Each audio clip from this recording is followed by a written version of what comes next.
Good morning, everybody. Welcome to the September 19th, 2024 California Board of Behavioral Sciences meeting.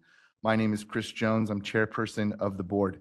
Before we convene, I would like to remind everyone present that the board is a consumer protection agency charged with administering and enforcing the board's laws. Where protection of the public is inconsistent with other interests sought to be promoted, the protection of the public shall be paramount. The Board of Behavioral Sciences will be holding this public meeting in person and via WebEx platform. I will announce when we are accepting public comment on the various issues. For each public comment period, we will first be accepting comments from the participants in the audience present in the room. Then the moderator will open the lines as appropriate so that the remote audience members can comment. Each commenter will have 2 minutes to comment. Moderator, would you please provide the audience with instructions on how they may participate during the meeting at the appropriate times? Absolutely. When public comment is called for on WebEx, we will ask people to raise their hand by tapping the hand button at the bottom of the screen. Dial-in users will need to dial *3 to raise their hand. And for our mobile device users, you have 3 different pages and only one of them has the hand button. So you may need to hit the ellipses button, that's the ... at the bottom, and cycle through those 3 different pages in order to find the hand button. People will be given 2 minutes to speak, and I'll give you a 15-second warning before your time expires. Back to you, Mr. Chair. Thank you. First on the agenda is calling to order the meeting and establishing quorum. Members, during the roll call, please introduce yourself and let the public know whether you are a public or licensed member. Christina, would you please call roll to establish a quorum? Good morning. Dr. Nicholas Boyd, Good morning, Nicholas Boyd, LPCC member. Eleanor Uribe, President LCSW member. Dr. Annette Walker, Good morning, present. Public board member, pronoun she, hers. Susan Friedman, Good morning, public member. John Sovek, Good morning, John Sovek, LMFT, pronouns he, him, they. Christopher Jones, Chris Jones, LEP member, chair, pronouns he, him. Thank you. Kelly Ranasingi, Good morning, public member, pronouns he, him. Justin Huft, Present LMFT member, pronouns he, him. Abigail Ortega, Good morning, Abigail Ortega, LCSW member. Lorez Bailey, Good morning, Lorez Bailey, public member. Thank you. and for the record, Wendy Strack is absent. We have a quorum. Thank you, Christina. Additionally, we will be taking a lunch break around 11:30. This will be depending on where we are with our hearings. Item number 2 on the agenda, suggestions for future agenda items that is going to be deferred until the end of the day. Agenda item number 3, public comment for items not on the agenda, also going to be deferred until the end of the day.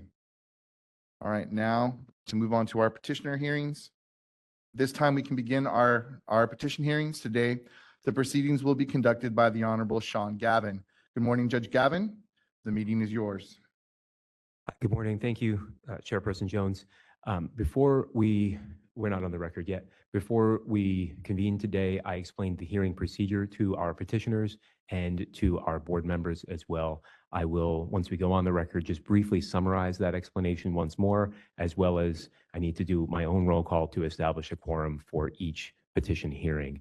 In addition, I use the pronouns he, him. If the petitioners would like for us to use any pronouns that you have in particular in mind, please let us know, and we're happy to do that.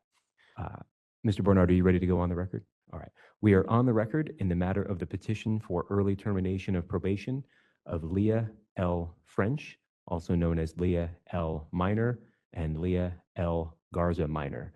This matter is being heard before the Board of Behavioral Sciences.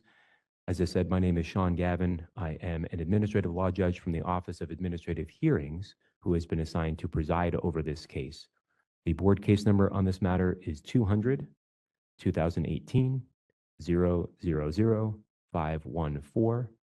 The OAH case number is 2024-080-957. And can I take the appearances of the parties who are present, starting with counsel? Deputy Attorney General Adriana Lazark, appearing pursuant to Government Code Section 11522, I'm here to assist the board members in fact-finding and to protect the public. Thank you, Ms. Lazark. You may need, when you speak again, to adjust the microphone a little bit closer to where you are. I will do And- that. Thank you. And our petitioner? I'm Leah French, LMFT. Thank you. I also need to establish a quorum of our board members. I'll just do a roll call and you can just simply say present or here or some similar thing. Mr. Boyd, Present. Ms. Uribe, Present. Dr. Walker, Present. Ms. Friedman, Present. Mr. Sovek, Here. Chairperson Jones, Present. Mr. Ranasinghe, Here.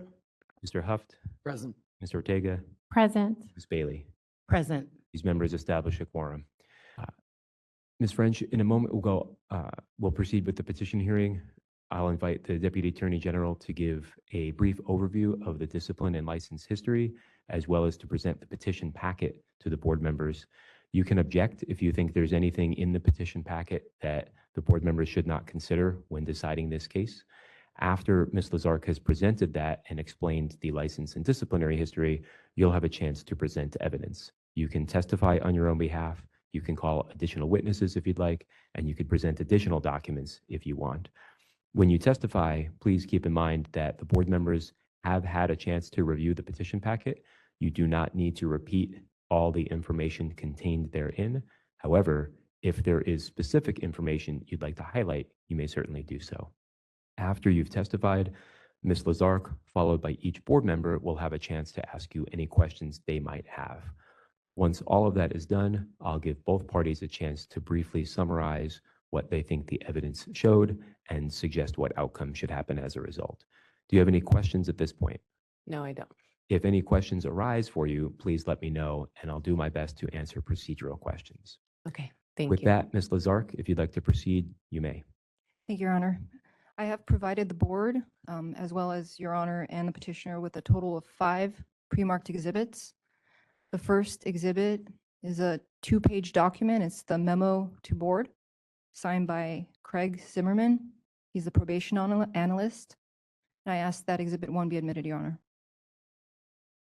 Ms. French, is there any reason you think I should not consider, or pardon me, the board should not consider that 2-page memo when deciding this case? No. Exhibit 1 is admitted. Thank you.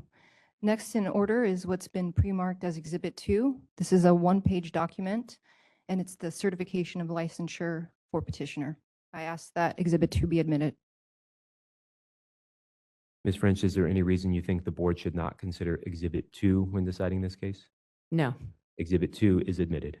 Thank you. Next in order is what's been pre-marked as Exhibit 3. This is a 29-page document, and it's the board discipline and the prior petition that was submitted by petitioner. I ask that Exhibit 3 be admitted. Ms. French, is there any reason you think the board should not consider Exhibit 3? No. Exhibit 3 is admitted. Thank you. Next in order is what's been pre-marked as Exhibit 4. This is an 86-page document. This includes the petition and the supporting documents that were submitted by the petitioner. I ask that Exhibit 4 be admitted. Ms. French, any reason that the board should not consider Exhibit 4? No. Exhibit 4 is admitted. Thank you. Last in order is what's been pre-marked as Exhibit 5. This is a 2-page document, and it's a notice of hearing indicating the date and time of today's hearing. And I ask that Exhibit 5 be admitted. Ms. French, any objection to Exhibit 5? No. Exhibit 5 is admitted. Thank you. That's the last exhibit. Thank you, Ms. Lazark. Would you like to explain the license and disciplinary history? Yes, Your Honor, thank you. Petitioner has been licensed as a marriage and family therapist since November 18th, 2016. Her license will expire on August 31st, 2026, unless it's renewed.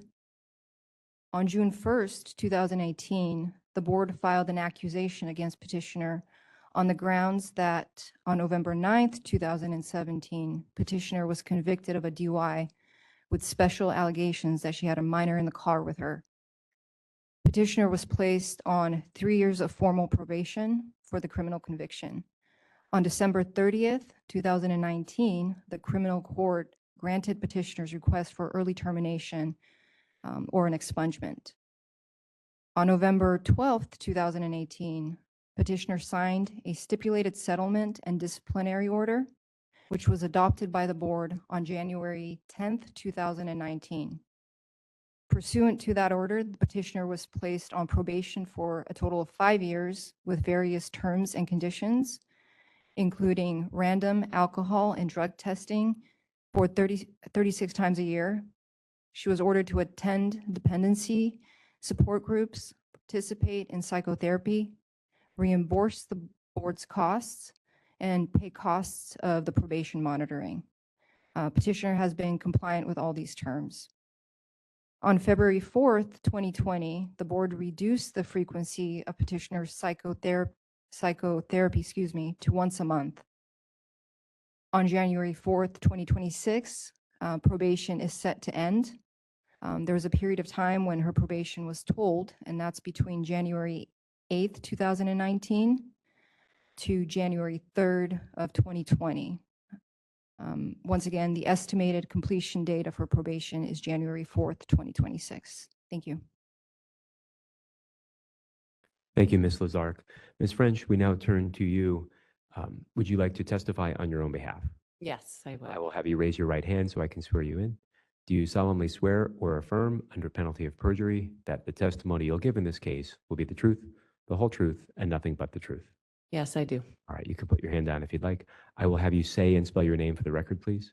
My name is Leah French, Leahfrench. Thank you. This is your opportunity to tell the board in your own words what you think they should know when deciding this case. You can begin whenever you're ready. Okay. Well, first, I want to thank you for allowing me to be here today. I saw many of you last year. I petitioned last year, and it's amazing how much more I continue to learn in this process. I struggle with knowing what I should share given what I've already given you, but I'll go back to the beginning a little bit. As the Deputy Attorney General reported, the reason I'm here is the DUI that I got in. It was September 7th, 2017. And it was a huge deal. My son was in the car. He was 2.5 at the time. So before even the process started with all of you, with my discipline, with my license, I mean, I was charged with a misdemeanor DUI. My son was taken into custody temporarily, and I went through the whole process for that next year in working with the family reunification, family maintenance process to get my son back. And so there had been a lot of work prior to even beginning my disciplinary action with you.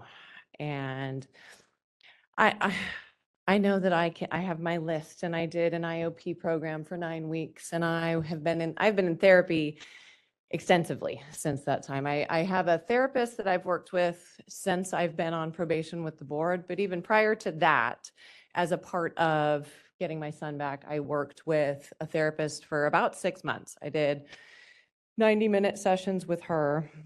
And what I didn't share with you last year, I think, I've done a lot of reflection as to why I didn't share this, why I'm very proud. I'm very proud of how far I've come. I'm very proud of the practice I've built. I started my own practice in January of 2022. So right after my tolling period. My practice is called Resilience Family Therapy in Ventura. I work with kids and adolescents, and I'm remarried. I have my son back. I have another child who's 2.5 now. Very proud of how far I've come, but I don't think I did a lot of explaining kind of just what I have been doing, in the IOP meeting, in therapy. Why has there been a transformation in me? Why should you believe in the validity and longevity of my recovery? And so I know in my statement, I think it's question number 39, I wrote a lot, and I don't know if you guys read all of that, but I mean, it was a very cathartic process even for myself. And so I do want to share some of that today, not at all from this excuses my behavior, this is the reason for my behavior, or a pity type of angle, but I have reflected a lot in really being able to understand what's changed within me. And I think you need to know what I came from to know how much I have healed and the work that I've done. So, prior to the DUI, I had been married. I had been married to my oldest son's father. And the last half of that marriage was very abusive. All of the things, physical, emotional, sexual, I think we've all taken the domestic violence training courses. We know all of the different ways that there is control in there. And I was living all of that for a very long time. There were 5 years where, and I lost myself in that time. I was an MFT intern at the time. And I think that ironically was kind of my saving grace. It was the part where I got out of the home and I was doing good work, but I was stuck in a very toxic and dysfunctional relationship. And when my son was born, that became the impetus to say, okay, hold on, I can't remain I'm not going to raise a child in an abusive relationship. And I left. He was probably 8 months old. And I moved from Bakersfield to Ventura. I lived with my soon-to-be ex-in-laws for a while and went back to work for Casa Pacifica, where I had worked before. And it's, it was really this year that I had kind of this profound moment. It was at the CAMPF annual conference. I went to Andrew Suskind's breakout group, The Opposite of Addiction is Connection, which I signed up for because I love Johan Hari's TED Talk about that concept. I've used it a million times in recovery groups that I've run. I love the principle, but I had never considered it for how it applied to me. And, leaving a violent relationship is obviously, you got to do that. That's the first step. But I was a single mother now of a 9-month-old baby.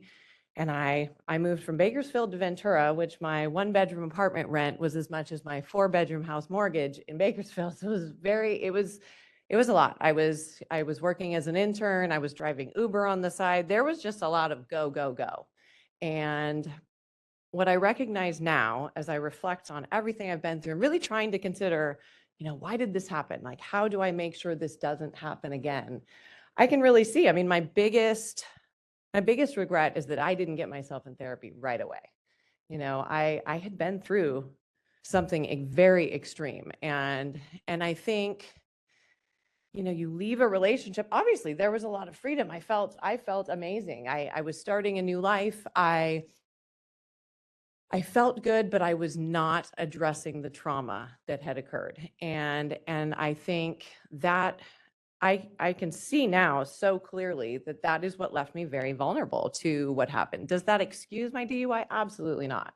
I made that very poor decision to get behind the wheel of the car after I had been drinking, and that is on me. That was a very poor choice. But I think it's important for me.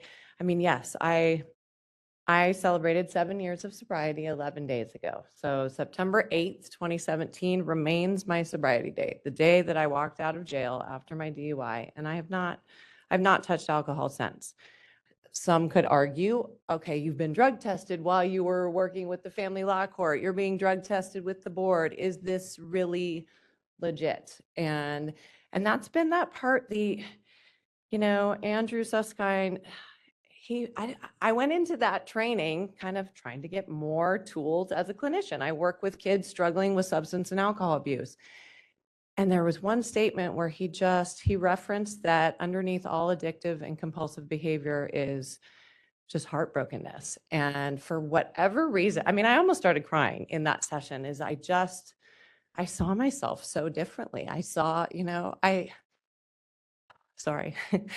I don't think I realized how hard I had been on myself. I was very embarrassed, very ashamed, very appalled that I had engaged in the behavior I did. But I don't think I was giving myself enough grace and forgiveness too for just what I had been through. And yes, I was heartbroken. I had been through a lot. Apart from just the physical violence and emotional violence and control, I had to grieve the loss of my marriage. And I think that is a lot of what I went through, especially in those therapy sessions in 2018. That's what we talked a lot about. First, it was my first time sharing with another human being what I had been through. But I think it was very confusing to feel like I was grieving the loss of a violent relationship. Like my brain had a hard time with the dialectics of those things that I can have needed to leave, but also, I mean, I did love that man. He had 3 children I helped to raise. That was my family. I value marriage and never intended to get divorced. So there was a lot of brokenness in me that needed to be healed, that because I just left that relationship, hit the ground running, had a baby to take care of, I really never did.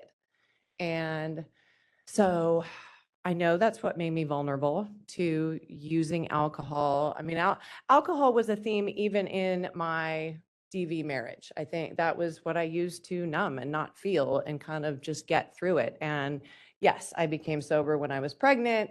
I wasn't drinking, but those, that was another thing in that breakout session. He talked about addictive compulsive behaviors are a misfired attempt to regulate the nervous system. And I know that week, the week I had the DUI, I had been sick.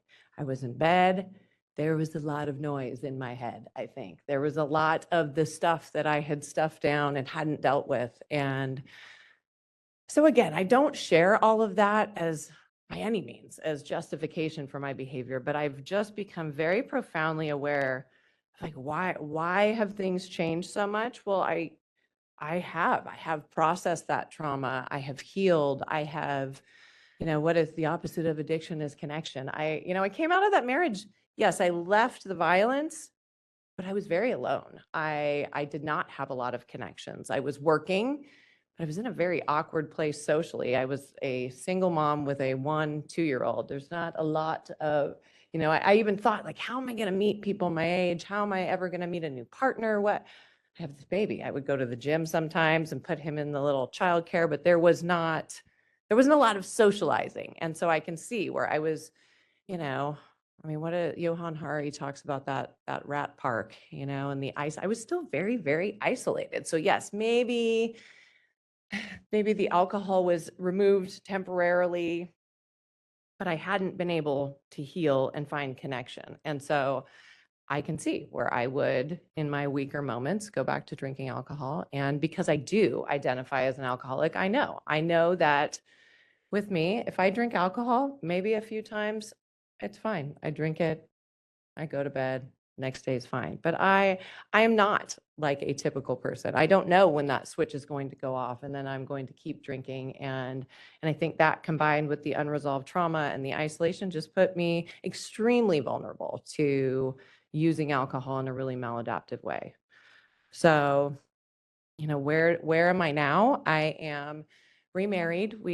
My husband and I will celebrate our 3rd wedding anniversary on the 26th, but we've been together for 7.5 years. We have a little boy together. So he is 2.5. This is a very, very interesting time I have been almost brought to my knees kind of with reflect, I just went through the anniversary of the DUI. And as I look at my baby, he's 2.5, but he's my baby.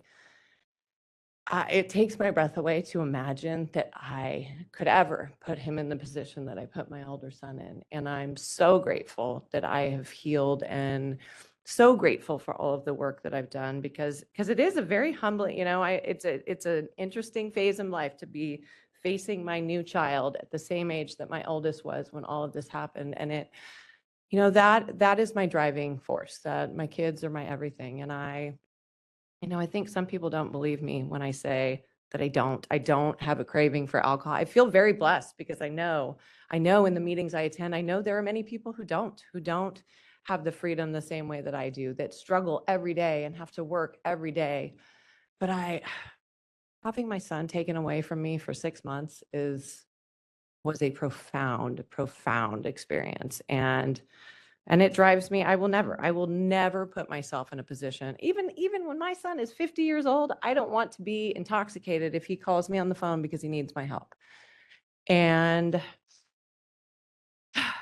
I think the closest I have been, this year has been a very hard year for me. My 2.5-year-old, I finally referred to the regional center and had him assessed, because ever since he was about 9 months old, I've had that kind of something, there's some delays, there's something going on. And There's nothing diagnostic yet. It won't surprise me if there's some neurodivergence going on there. He may end up on the spectrum. He's got a speech delay. He's got some other developmental delays going on. So that has been a huge roller coaster for me. One, from being very worried about him, struggling with my diagnostic therapist hat, but trying to be mom and trying to not pathologize everything I see. And we have in-home services 4 hours a week now that I'm working around my work schedule. And I am an anxious person. I am a tightly wound person.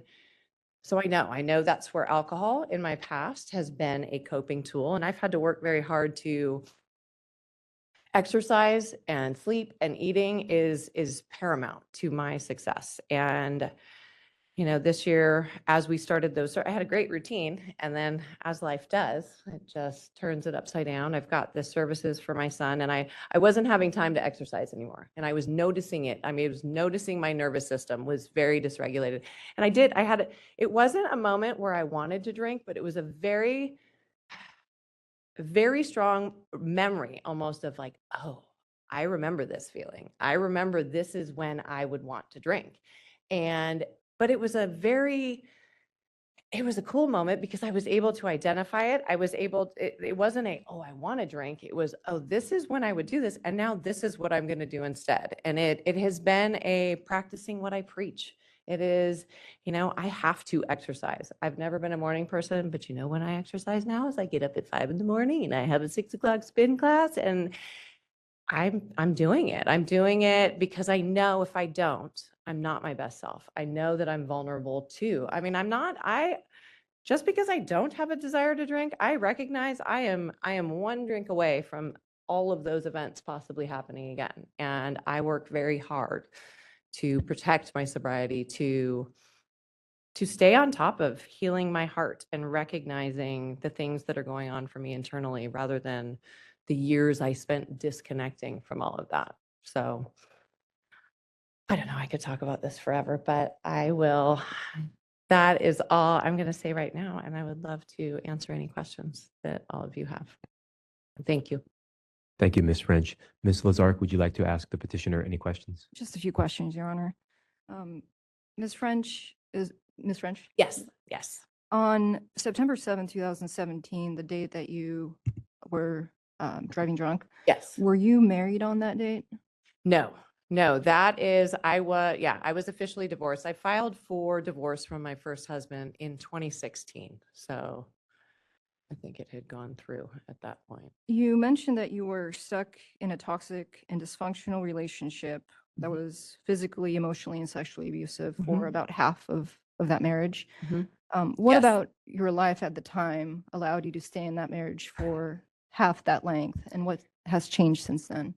Yeah, that is an excellent question. I ask myself that a lot as I reflect back. There was a lot of being even geographically isolated. We had moved out to Bakersfield. I met him in Ventura, where his family lived. My family all lives out of state. My mom passed away 15 years ago. My dad and my ex-stepmom and all of my siblings live in Texas. So he wanted to move to Bakersfield. At the time, he was an addict in recovery, and he wanted to go work for Teen Challenge. So we moved out there. So in terms of there were many times where I would plan to leave, and then I didn't know where to go. And I think, as silly as it sounds, I had 2 dogs that were my children. There was a lot of, it is a hard question for me to answer because I am so not that woman anymore that I can't. I almost ask myself that question, like, why didn't you leave? How did you stay in that? But I really was. I was a classic codependent that wanted to believe I could save my ex-husband, that wanted to save the marriage. He had 3 children that, when I married him in 2005, they were 2, 5, and 8. So they were however many, there was a lot where I didn't want to run, and I was trying to keep it together. So not great answers. I wish I would have left, but then I would never have my son. It's one of those, but what's different now, I value myself. I value my children. I'm in a healthy relationship. Should the relationship I'm in now ever turn violent, which I it would never would, but should I be in a similar situation, I know without a shadow of a doubt that I would leave, that I've seen what that did to erode my own self-confidence, and I don't want to be that person again. So I hope that answers your question. That was a hard question, but a good one. Was there anything in your past that caused you to be codependent with your husband? I grew up in a loving family, but a dysfunctional one. I had an alcoholic, abusive stepdad. I think there was, as I reflect into that developmental trauma and what I went, there was a lot that kind of preconditioned me to, I was used to it. I was used to being spoken to that way. I was used to, and I think the part of me that is a helper wanted to help, wanted to believe in the best for my ex-husband. And I think all of my relationships had been somewhat abusive. You know, I didn't have a lot of self-esteem. My mom took me with my stepdad. I didn't get to be with my dad the way that I wanted to. I think I was that classic girl kind of looking for that affirmation in a relationship with a man and kept finding broken ones and kept trying to fix them. And I know I have to believe that made me vulnerable. And, you know, it's only through all of the work that I had to do on myself that I was able to finally be in a position where I can be in a healthy relationship now. How would you describe your current relationship with your husband? It's everything I've ever deserved and wanted. He is an incredibly loving and supportive and calm and healthy person. I mean, he's everything my ex-husband wasn't. And he points me, he doesn't let me run from myself. I mean, I remember I was dating him at the time when I got the DUI, and all I wanted to do was go to his house. And, you know, I had an empty crib at my house, and it was painful. And he would turn me around. He'd say, I love you, but you need to go work on yourself. And so he challenges me. He challenges me to be the best version of myself. He's a good father. He's a good provider. He's a good man. He's in recovery himself, and he knows the work that I needed to do, and he doesn't let me run from it, if that makes sense. In your petition, you said that you stay vigilant in recovery. Can you explain what you meant by that? Yeah. I go to meetings. I do online meetings. I do in-person meetings. I also just have a lot of friends that are in the recovery community. I have friends that own sober living homes that are, I mean, I am connected with a lot of people in my community that are big in the recovery world. And I know that staying connected with them is important to my recovery.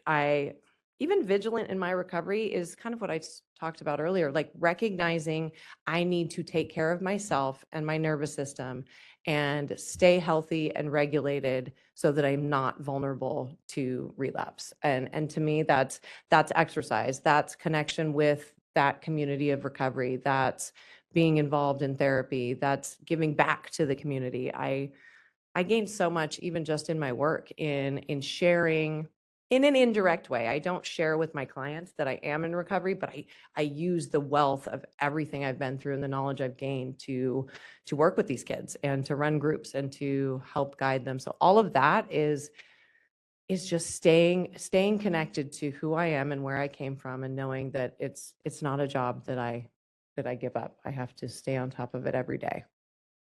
Are you currently in AA? Yes. How long have you been? Since the day I walked out, I went to a meeting that day, September 8th, 2017. I had been to meetings here and there earlier in my life, but it wasn't until this incident that I truly went through the steps, got a sponsor, identify as an alcoholic, give back. And so 7 years, little over 7. How frequently do you attend? I attend meetings once a week, sometimes 2 if there's right now, the once a week typically is an online meeting, but a lot of times I will go to an in-person meeting if I have There have been a few people come through my life, like family, friends, or even family that have started struggling with addiction. So I like to take them to meetings and introduce them to the fellowship. And so on those occasions, I'll attend. Or if I have a friend who's celebrating a milestone and taking a cake at a meeting, I'll go more frequently. Are you a sponsor? Right now, I am not a sponsor. I will temporarily sponsor people right now, and I have been. Right now, everything going on with my son has been really dominating with my time, and I have felt that it's not fair to not. My son needs all of my attention, but I do. I mean, I call it temporary sponsor. It's the one young woman I'm thinking of in particular. I started taking her to meetings. I started introducing her to the fellowship and the big book and starting the process, but I have connected her with someone else as a longer term sponsor that has more time for doing that. And when was the last time that you sponsored someone? Probably a year ago, last year.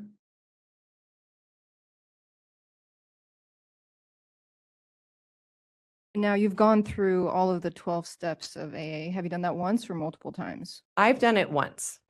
I did it once, and I had a hard time with it at first. I got hung up. I had a sponsor who was really, really challenging me in the what is your role? And I got so defensive at first, going, well, I was being beaten. What do you mean? What was my role? And it was hard. It was very hard. And I kind of ran from it for a minute. And then I came back and started to really own oh, wait, I mean, I stayed in that relationship. I have a part in what I did in the trajectory of my life. And so, yeah, I did it once, but formally did it once. Is it something that I'm constantly reflecting on and reviewing in my mind or in meetings when, depending on the topic of the meeting, there's touching, I go to step study meetings where there's a certain step and we reflect on that. And so it is an ongoing process. Do you attend any therapy to deal with codependency issues? That not right now. I did I attend codependency groups? No. I mean, Melissa and I, in the therapy I attended in 2018, I mean, we worked through that a lot. We worked through the codependency, my relationship choices, healthy boundaries, communication, all of the things that I really needed to face in terms of what put me in that toxic relationship to begin with. But do I attend codependency support meetings? No, I do not right now. When's the last time that you attended a codependency therapy session? I mean, I feel like 2018 was when we focused on it predominantly, but is it something that comes up in my therapy now? Absolutely. I mean, I co-parent with the man that was my abuser. So there is a forever relationship with that person. Am I stuck in trying to fix him in that codependent way? No, not at all. But do I have things that become triggered in me in my interactions with him? Absolutely. And so Dr. McHugh, my therapist now, that it is something that we touch on in the moments when they need touching on. And I, she's great because she knows my history. She knows, and she brings it up when it needs to be brought up. Now, you've previously petitioned to have your license reinstated. Yes.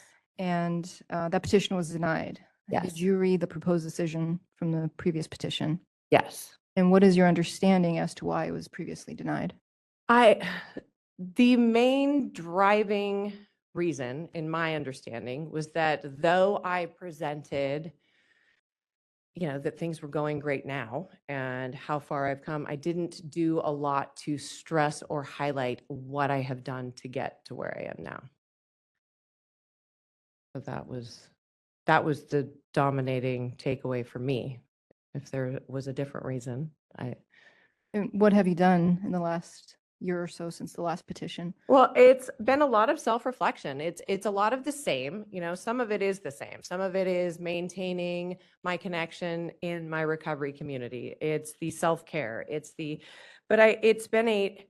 That denial really did kind of challenge me to consider, what have I done? Not just on a list of check boxes of, oh, I did an IOP program. Oh, I did therapy. Oh, I do meetings. Like, what did I do in terms of my self-improvement and my therapy and my trauma processing? I mean, it's kind of what I was touching on in my opening statement. It's just that I have really conceptualized just how much healing I've done, and then work hard to protect that, work hard to acknowledge when, knowing that those wounds, when they come up again, that's a fork in the road. I can cope how I coped before, or I can walk in my new coping skills in connection with others, in processing the trauma and not avoiding or disconnecting. And so I've really just, I've over the last year, I've just worked to really continue to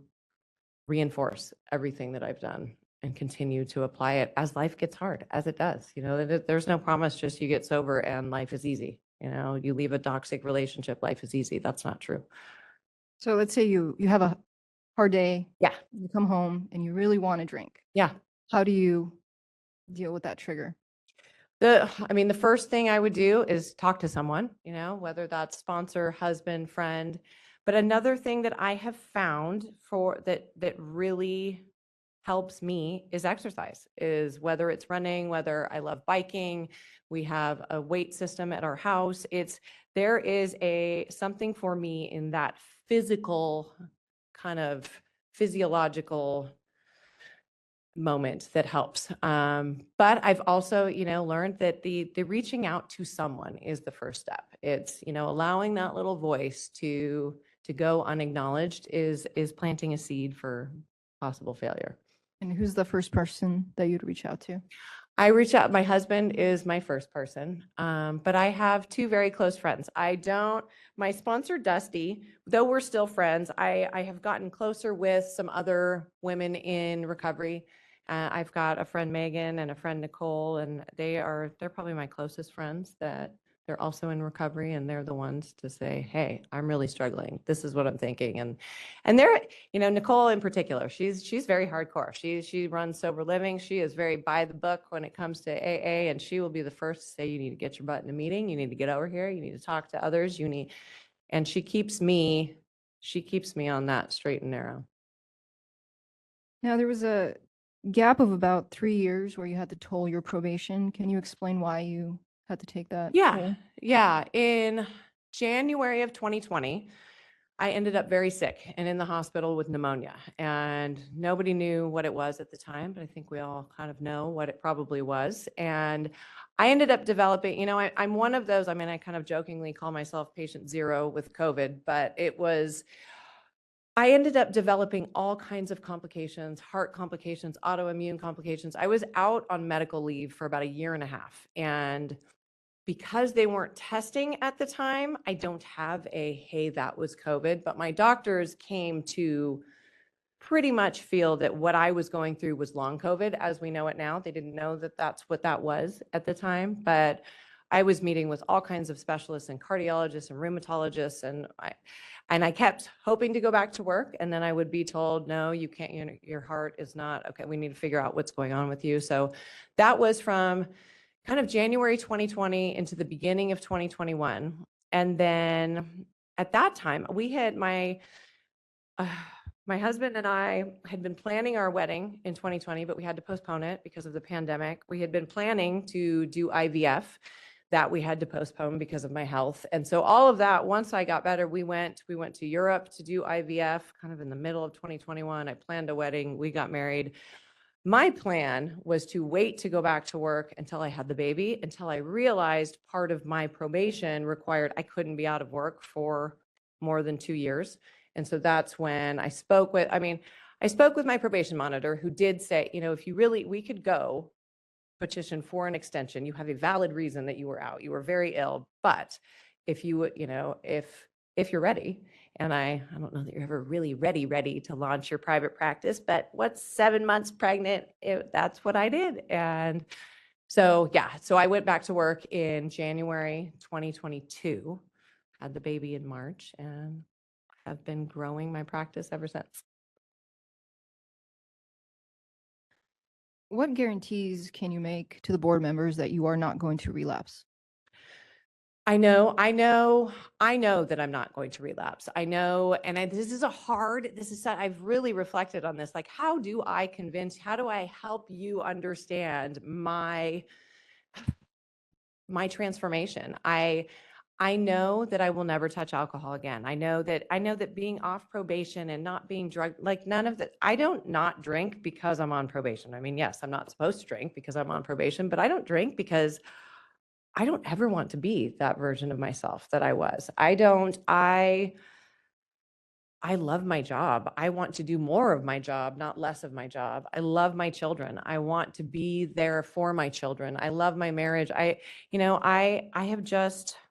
There's something very profound about what I've been through. And that is why I can walk in gratitude for what happened to me. Is it horrific? And would I ever want to go through this again? Absolutely not. But I know that I am changed because of it. I know that I am very connected to me. Picking up a drink is not a long-term solution to anything. I mean, even if it's that hard day you're referencing and okay, I have a drink and for a moment, yes, okay. I can't imagine it actually even feeling the way it ever did, because I think there would just be this profound consuming feeling of, oh dear God, what have I done? I mean, I'm so proud that just a few weeks ago, I celebrated 7 years sobriety, and I don't want to give that up. I love the life I have now. I feel good. I don't struggle with anxiety the way that I did. I can cope with problems in a healthy way. And I just know that drinking again will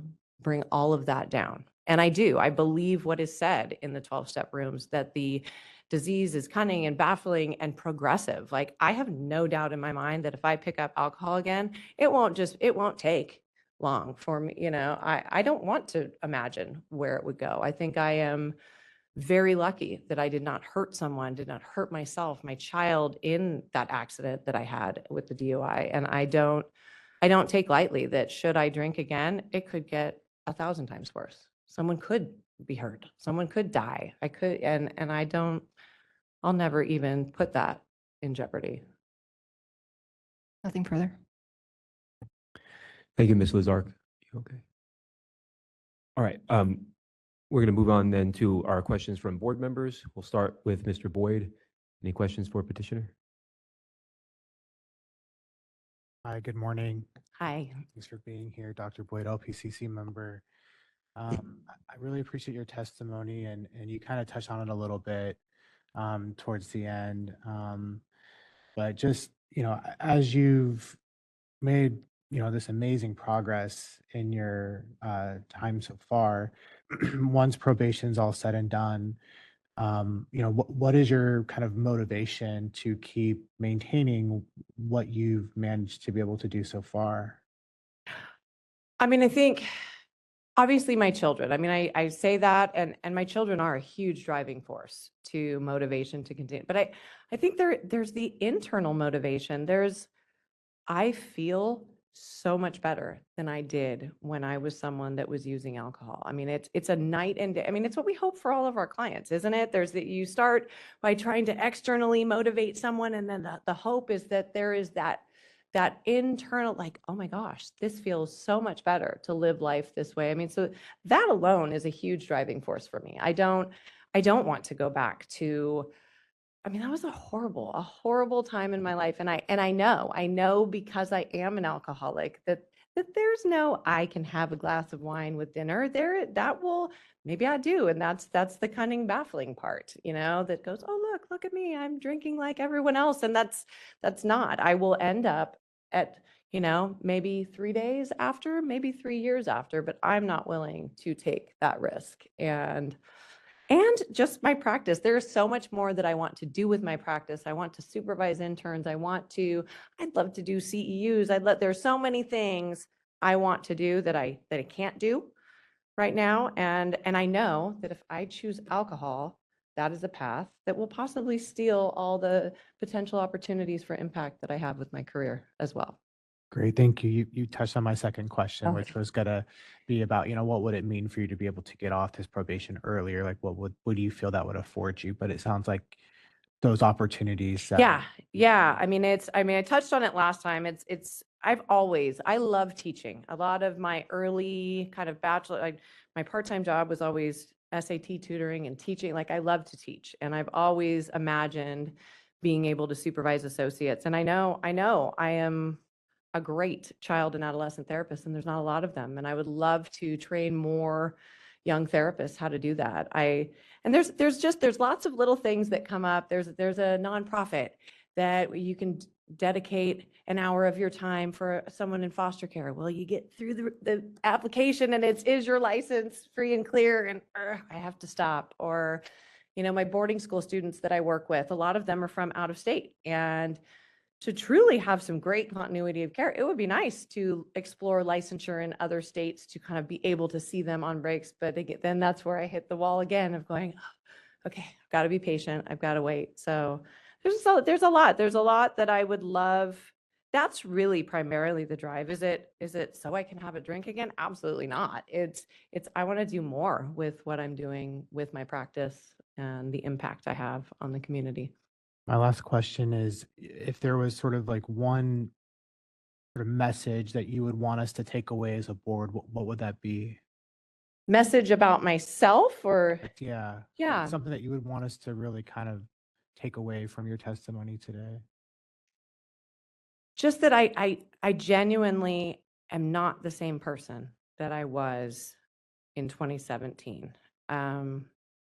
That I have really taken this whole process so seriously. I mean, I that the board does this, not to be punitive, but I believe to rehabilitate people and to really try, you guys could have taken my license away and that would have been it and done and moved on. But I see the opportunity that you have given me. And if there's any way to convince you that I genuinely have, I am a better person because of everything that I've had to do and everything I have done. And that this isn't a end game this is a lifelong journey for me. And I hope to be able to continue to learn and grow and recover and heal. So I think that is what I hope that you take away from my testimony today. Thank you. No further question. Mr. Uribe, any questions? Yes. Okay. Thank you for your testimony. If you've done the 12 steps, and I was just wondering if there was any particular 12 step that resonates with you and why? It's really the first one, the powerlessness over alcohol. I mean, that is me. That is, I'm powerless and turning it over to something greater than myself. I mean, I wanted to believe for so long that I did have control over alcohol, that I was, and I just don't. I mean, everything else makes sense to me. I mean, you look at the amends portion, the connecting with others, the sharing, the looking within ourselves at our defects. But for me, the most powerful one is that first one. I'm powerless over alcohol. And because without that, I'm lying to myself. And so that's been. Okay, thank you. Okay, last question is, if you were to tell your younger self something, or maybe even somebody who might be in a similar situation as to made the decision to drink and drive, what might you say?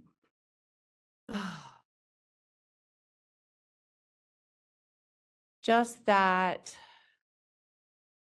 I mean, it's the younger self that made the decision to drink and drive.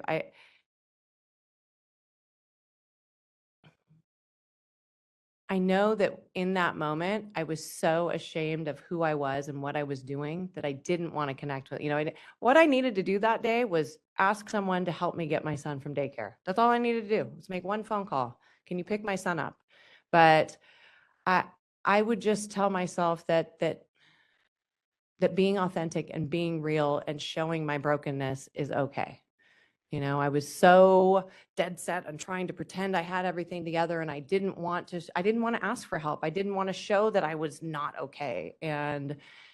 But look at where that took me, and look at the damage and the danger and all that I caused just from that pride and that inability to to be broken. And I think it's just being broken is okay, and asking for help is okay. And that's where the magic happens. Thank you. You're welcome. Dr. Walker, Public Board Member. Thank you, Ms. French. Really and sincerely appreciate your testimony this morning.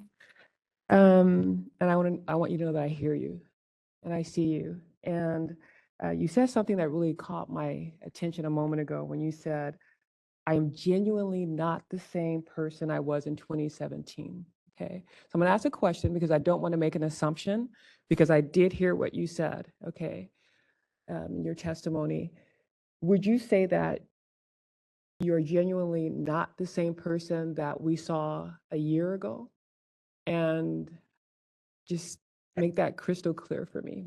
Yeah, no, that's a great question. I think I'm not. I have continued to evolve so much. I recognize there's been a lot. I mean, yes, I did so much work between 2017 and last year, but I think there was still so much of me that was consumed with that guilt and shame. And I struggled in my professional community with admitting, hey, I am in the 12-step program. I had this DUI. Like, it was just something, you know, I didn't want to share with anyone, but I realized that was also holding me back. And it was that moment of being able to conceptualize myself as just, you know, someone who was coping the best she could, that was brokenhearted, that had been through so much trauma.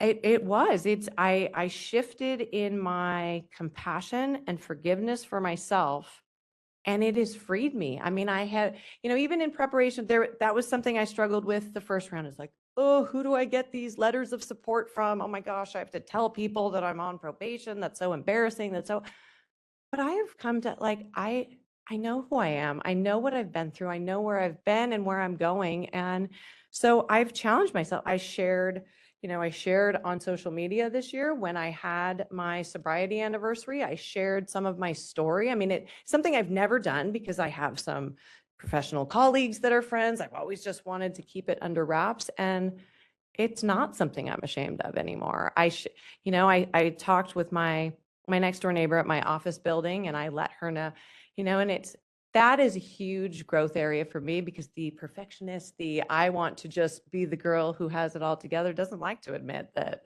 I had this humongous mistake that I've made. But I think I'm human, and that's what I've come to accept is I made a mistake, but you know what? I've learned a lot from it, and I'm a 100% better person because of it.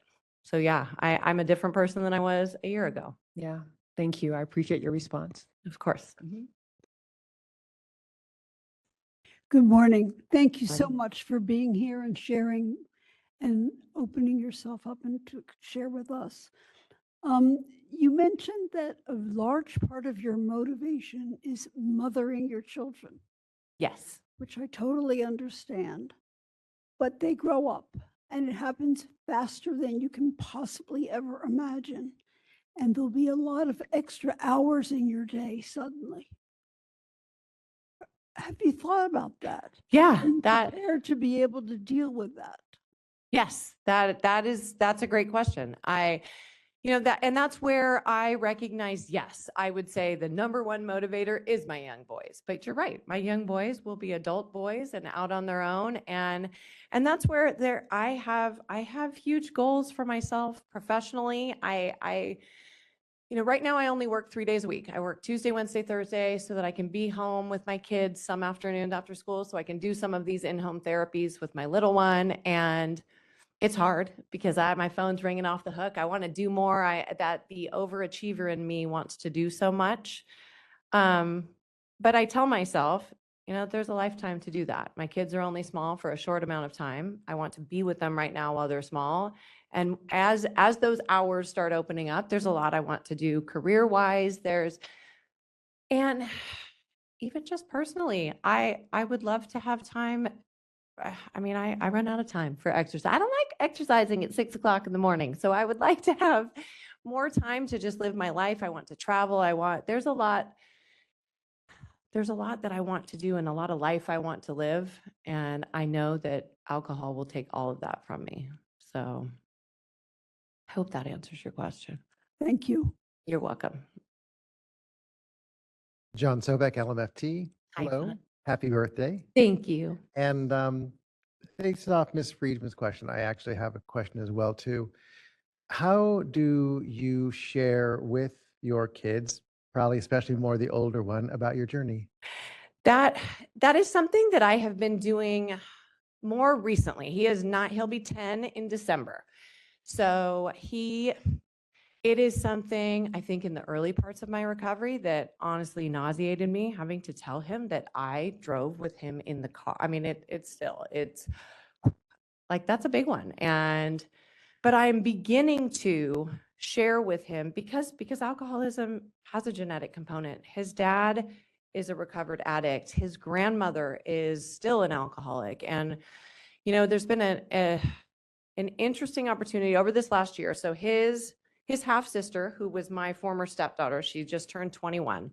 She has now started to struggle significantly with alcohol. She was our nanny with the kids. She was in our home and we had to let her go. And there's been he knows his sister is struggling and he hears little things. He's a very smart guy. And he started asking me questions. He started asking me questions about alcohol. He's like, is Greta drinking? Is she doing that? That's so bad. And he's learning. He's in 4th grade now. He's learning those little bits that they start to teach in elementary school. He still has that's very black and white, like that's bad. We don't do that. And I think I realized because this happened when he was 2, he doesn't know that I ever drank. I love that he doesn't know that me, but it's important for me to share with him.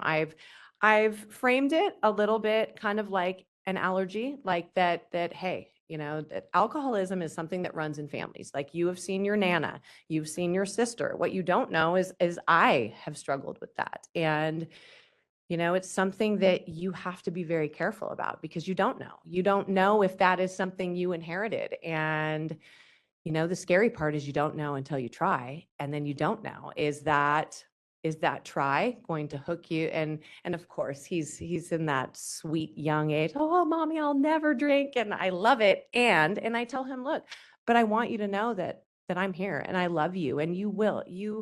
I know you can't imagine it now as a 9-year-old, but you'll be a teenager and your friends will be doing this and you might try it. And I want you to know it's okay to talk to me and you're never going to be in trouble and we will work through this. But I use it, I told him about the DUI. He remembers getting in an accident. To me, it has not felt developmentally appropriate to share that with him yet, but it is something I absolutely intend to share with him to be able to help him know what his genetics are and also to know that I am a resource should that ever be something he struggle with, that he knows he can come to me. Thank you so much. You're welcome. Chris Jones, Chris Jones, LEP member. Thank you so much for your testimony and just the rawness of it. I do remember you from last year. So this is definitely a different version. So we appreciate that. I have no questions for you. Thank you. Ms. Minor, thank you. I also remember you and thank you for your testimony. When is your sobriety date, ma'am? September 8th. So it's September 8th, 2017.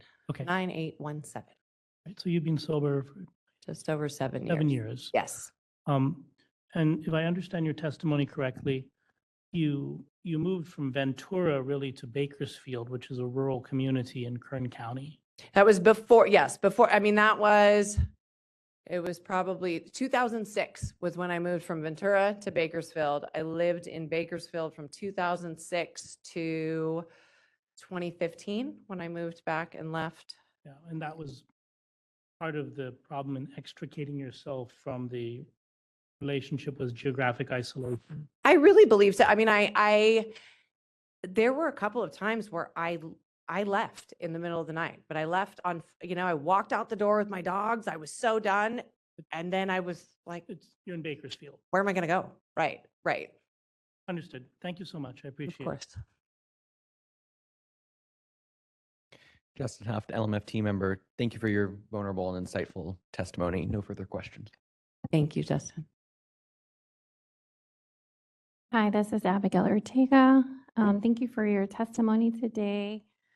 I heard in your testimony that you've gained like insight, right? A lot of insight into the connection between your past alcohol use and trauma, right? Yes. Developmental trauma.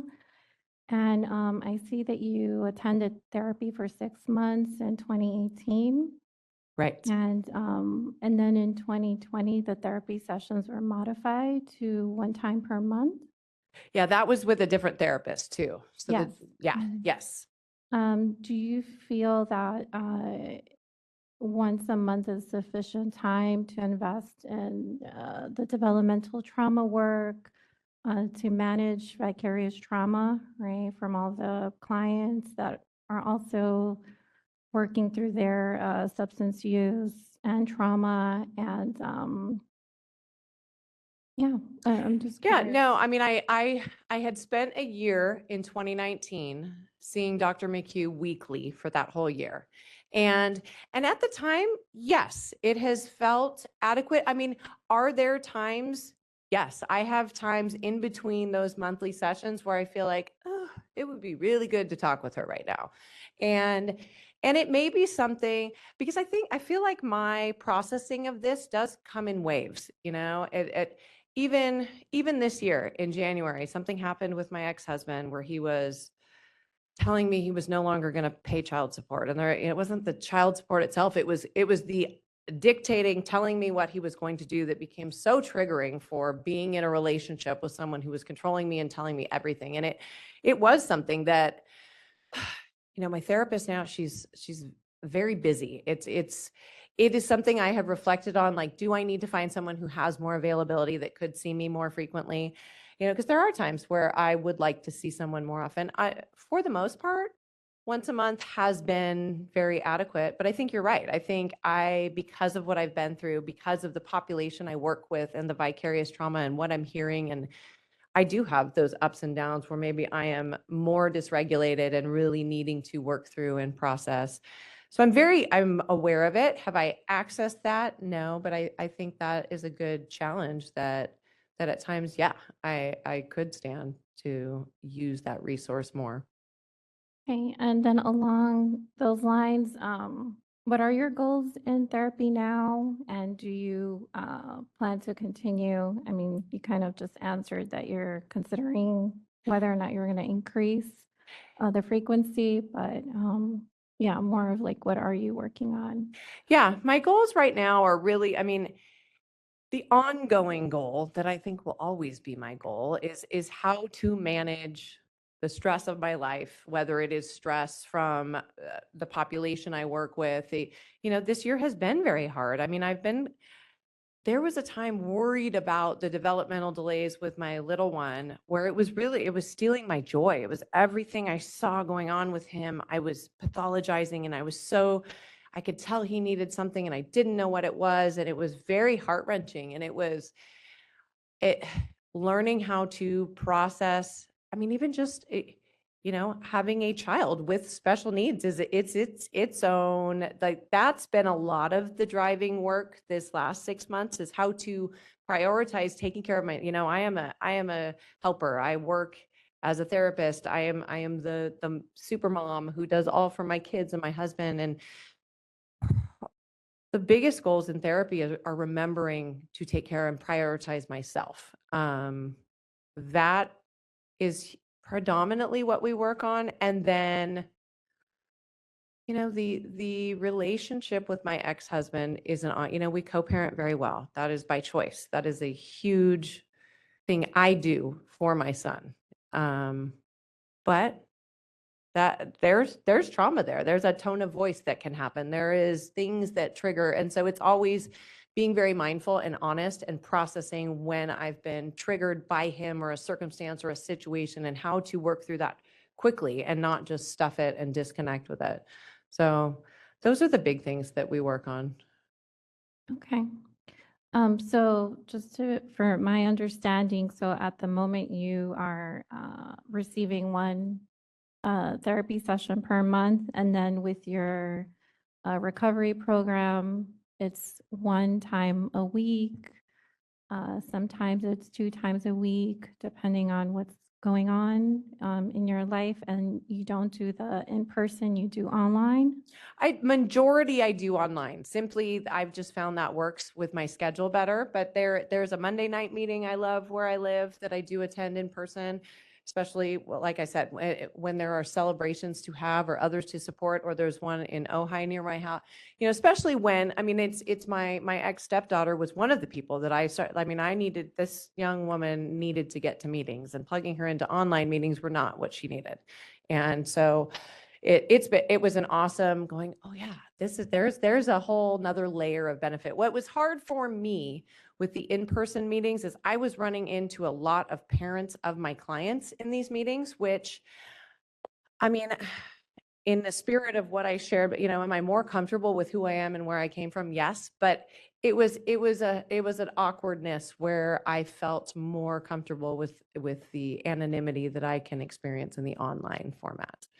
Okay, thank you so much. You're welcome. Lorez Bailey, public member. Thank you for your testimony, and I have no additional questions. Thank you. Thank you. All right, Ms. French, any follow-up testimony that you'd like to offer on your own behalf? No, I don't think so. All right. By raising your hand, if you're a board member who has one final question or anything like that. All right, seeing no hands. Do you have any other witnesses or documents you'd like to offer? No, I do not. All right. That takes us then to closing argument. Ms. Lazark, I realize you're not here adversarially, but if you'd like to make any closing remarks, you may do so now. No closing. All right. Ms. French, would you like to make any sort of summary? I feel like I've done a lot of that, but I appreciate your questions. I appreciate this whole process. I mean, I genuinely do. I've been so challenged, and so I've grown more through this, than I did from the first round with the family law court, and I'm just grateful. I know it. I'm sure people say this, but I am grateful for what you have afforded me the opportunity to do for myself and my family and the community. So thank you. All right, thank you. In a moment, then I'll ask if the matter is submitted. By that, I mean, are you satisfied you've had a full opportunity to present all evidence and make all argument on your behalf? Ms. Lazark, for the people, is the matter submitted? Yes, Your Honor. And for you, Ms. French? Yes. All right, then the matter is submitted. The case is closed and we are off the record.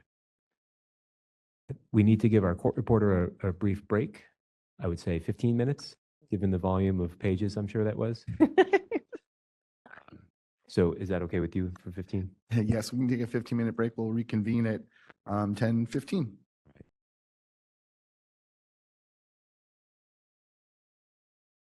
All right, welcome back, everybody. I'm going to hand the meeting back over to Judge Gavin. All right, remind me, it's Bowden? Is it pronounced? Okay.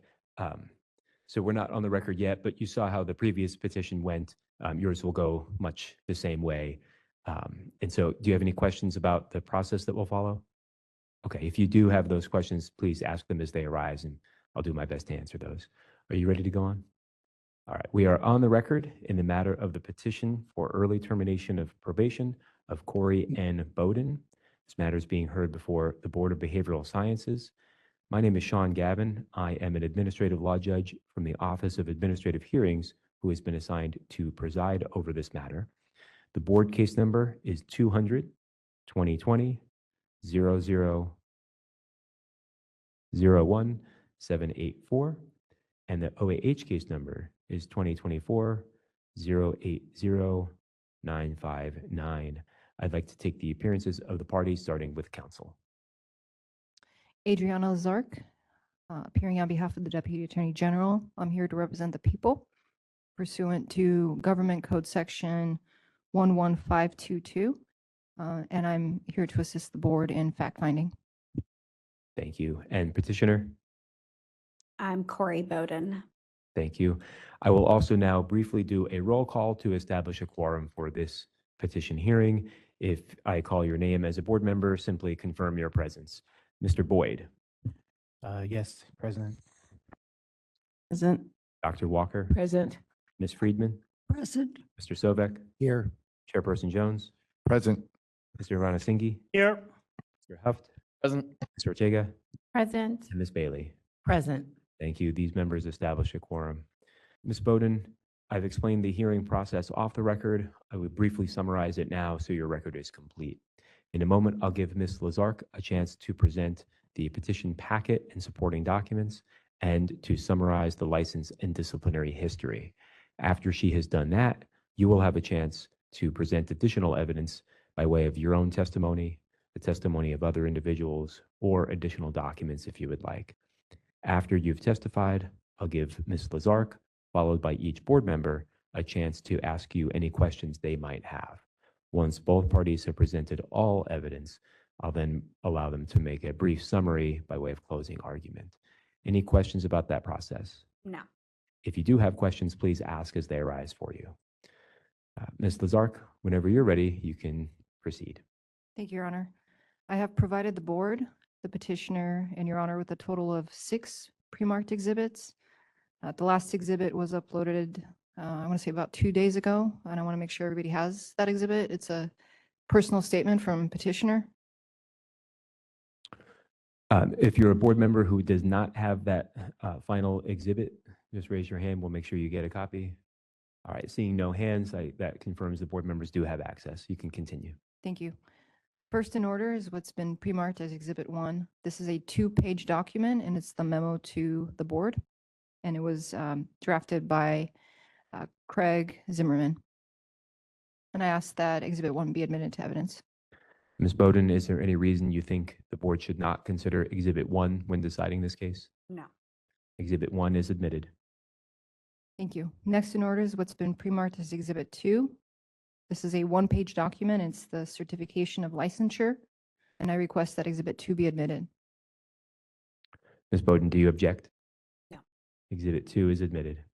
Thank you. Next in order is what's been pre-marked as Exhibit 3. This is a 21-page document. It's the board's disciplinary action against petitioner. I ask that Exhibit 3 be admitted. Ms. Bowden, do you object? No.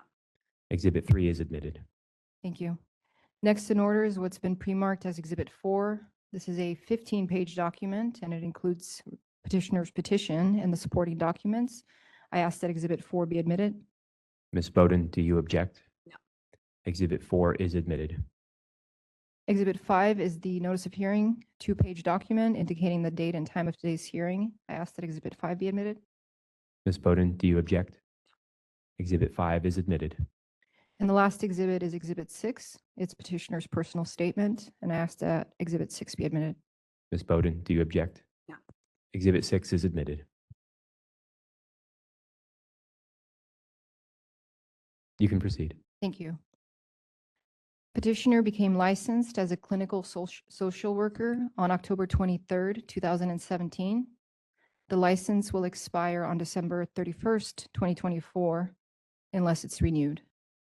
The board filed an accusation against petitioner on February 12th, 2021, and it was based on petitioner's November 12th, 2020 conviction for a DUI. The underlying conduct occurred on January 11th of 2020, and petitioner pled to the enhancement of having a blood alcohol content of more than 0.15%. More specifically, her BAC was 0.199%. The DUI resulted in 3 years of probation. Petitioner had to complete a first offender program and attend 20 self-help meetings and pay fines and fees. On March 2nd, 2021, the petitioner entered into a stipulation with the board. That decision was adopted on May 13th, 2021. As a result, the petitioner was placed on probation for a period of 5 years based on various terms and conditions, including psychotherapy, which she is fully compliant with. That was reduced to once a month starting July 2023. She also was ordered to attend a psychological evaluation, which was completed on December 17th, 2021, and abstained from controlled substances. She had to complete certain education courses. Those were completed on November 17th, 2022. Biological fluid testing, 36 times a year. She's been fully compliant with that as well. And to pay the cost of recovery, which you paid in full on July 19th, 2024. Probation was told from May 1st, 2023 until August 18th, 2023. Her estimated time of completion is August 29th, 2026. Thank you, Ms. Lazard. Ms. Bowden, that takes us now to your evidence. You can testify, you can call additional witnesses, or present additional documents. Would you like to testify on your own behalf? Yes, I would. I'll have you raise your right hand. Do you solemnly swear or affirm under penalty of perjury that the testimony you'll give in this case will be the truth, the whole truth, and nothing but the truth? Yes. All right, you can put your hand down if you'd like, and I'll have you say and spell your name, please. Okay, my name is Corey Bowden, and Corie, Bowden, Bowden. Whenever you're ready, you can explain what you'd like the board to know when deciding this case. Keep in mind, the board does have the petition and supporting documents, but you can certainly discuss or highlight any portion of that you would like to, whenever you're ready. Okay. Thank you for being here today. And I'm grateful to have this opportunity to be before you. Yes, this is a humbling experience. I had a DUI in 2020. And it is an example of where alcohol took me, really. Ms. Bowden, can you Yeah. move the microphone a little closer? Is that better? Yes, thank Okay. you. It's an example of where alcohol took me at that time. And I was a very different person than I am today. During that time, I was in a 12-year relationship. I had finished grad school. I worked in the emergency room as a social worker at a busy LA hospital. And my boyfriend at the time, he told me that he had no plans to marry me, and the relationship was over. And I left, and it was just a dark time where I didn't have really a sense of identity, and I used alcohol to cope. I used alcohol to cope with what I was dealing with at the time, and it was, this experience has just been so eye-opening of how I can have a master's degree and portray to a family and think that I'm doing so great in my life. But really there's this other side of me that was so secretive and shameful, and I wasn't married, and I didn't have a child, and I had these like two separate lives that I was living. And with the DUI that I got, and then my license being put on probation, it like brought the two areas to light. It brought them together. And since then, it's been such a journey for me of this healing, of uncovering all this stuff that led to these decisions of becoming addicted to alcohol and using that to cope. And I've worked very, very hard to be where I am today. It wasn't easy, just like the previous, woman spoke about. When you get sober, I don't think it gets easier. I mean, I really think it gets a little bit more difficult, because then suddenly you don't have your little coping skill that served you for a long time. And so it's kind of learning how to live life in a different way. And I continue to do that. I've followed all the things for the board with the therapy and the drug testing, but there was so much more that's happened since that DUI that has brought me to where I am today. It's this, I was very prideful when I got my graduate degree and I got a job, and my family was very proud, and I was successful, and I was making these achievements, but like it masked so much that I had underneath. that I hadn't dealt with yet. I kind of just dove into the success and having the admiration of having those check marks. So it was eye-opening, this whole experience. And, you know, through that, I have been sober since May 19th, 2020. I do have a sponsor. I'm very active at AA. I sponsor other women. I suddenly found out that I don't know all the answers. I could maybe have a degree and have a success, but I myself, I needed some help, and I needed to seek the guidance and seek the support of others to get there. And, you know, we talk about with the steps in AA, and that's part of practicing is my humility, with knowing that there's growth to be had. And so even giving a testimony is difficult because to be vulnerable and to say that I went through this difficult time in front of colleagues where, you know, there's a sense of I still want to portray that I have I had everything together. But it's very difficult, but I'm very proud of where I am today. And I'm married now, and I had a daughter last year. And I'm dedicated to my sobriety, and I'm dedicated not just for me, but I'm dedicated to the profession.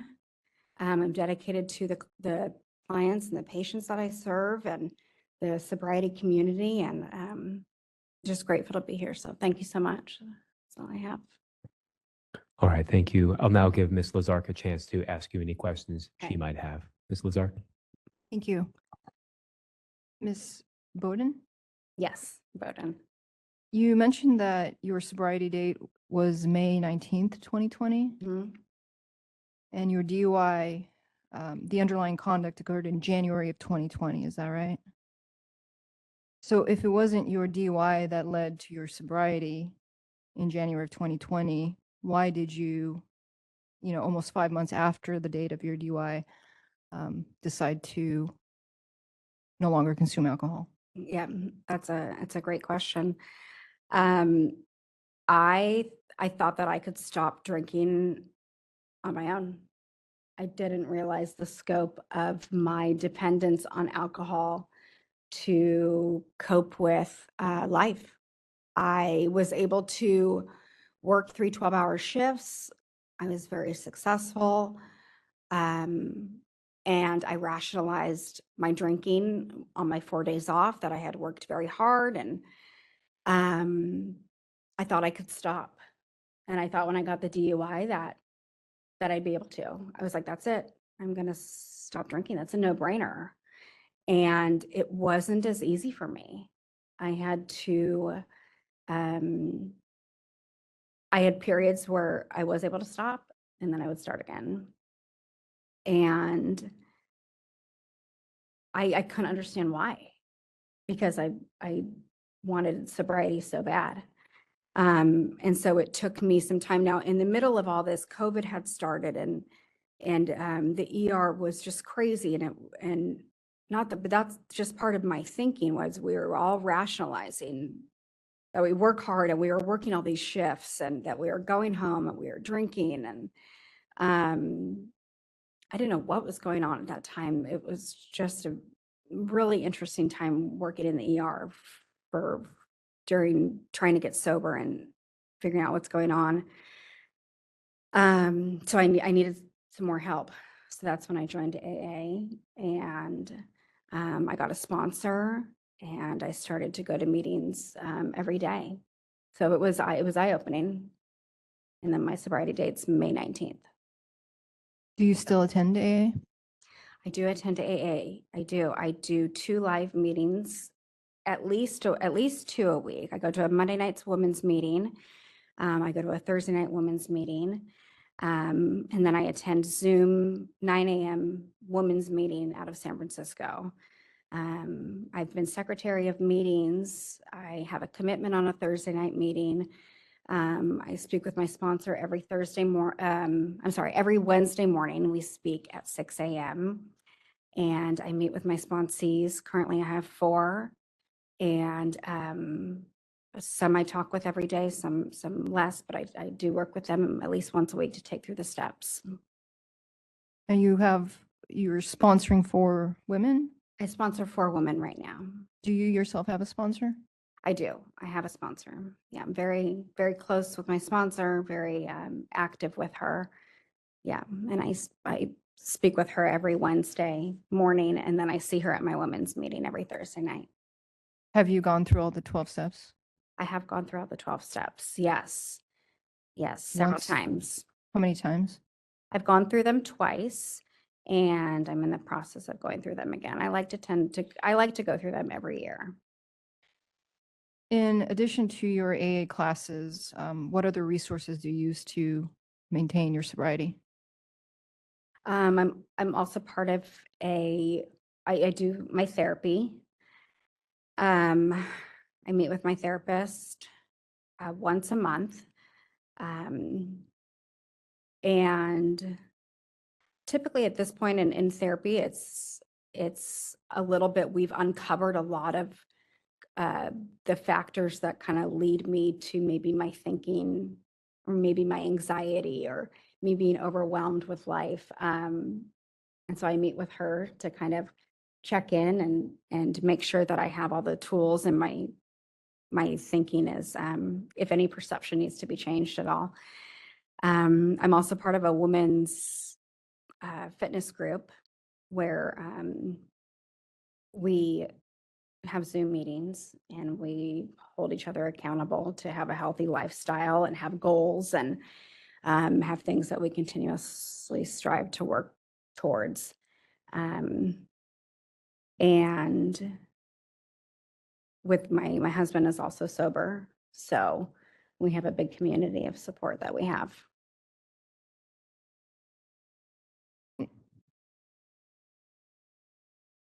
Now, I noticed in your petition that you mentioned that you struggled with depression and anxiety and that you used alcohol to cope with those feelings that you had. So what do you do now to cope with any surfacing anxiety or depression that you might have? So pretty much where I've come from, I have a very, I guess, structured lifestyle. I like to be prepared the night before. I've had a lot of people on my team that help me set myself up to be successful.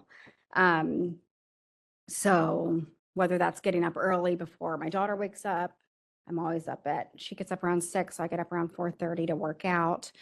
I'm present at work. I have my job that I do. And I have my meetings. I have my fellowship of women that I lean on. I'm surrounded by people who are also sober, and we're working just to be the best people that we could be and be good moms and give back to the sober community and with any patients that I see or anything like that. So yeah.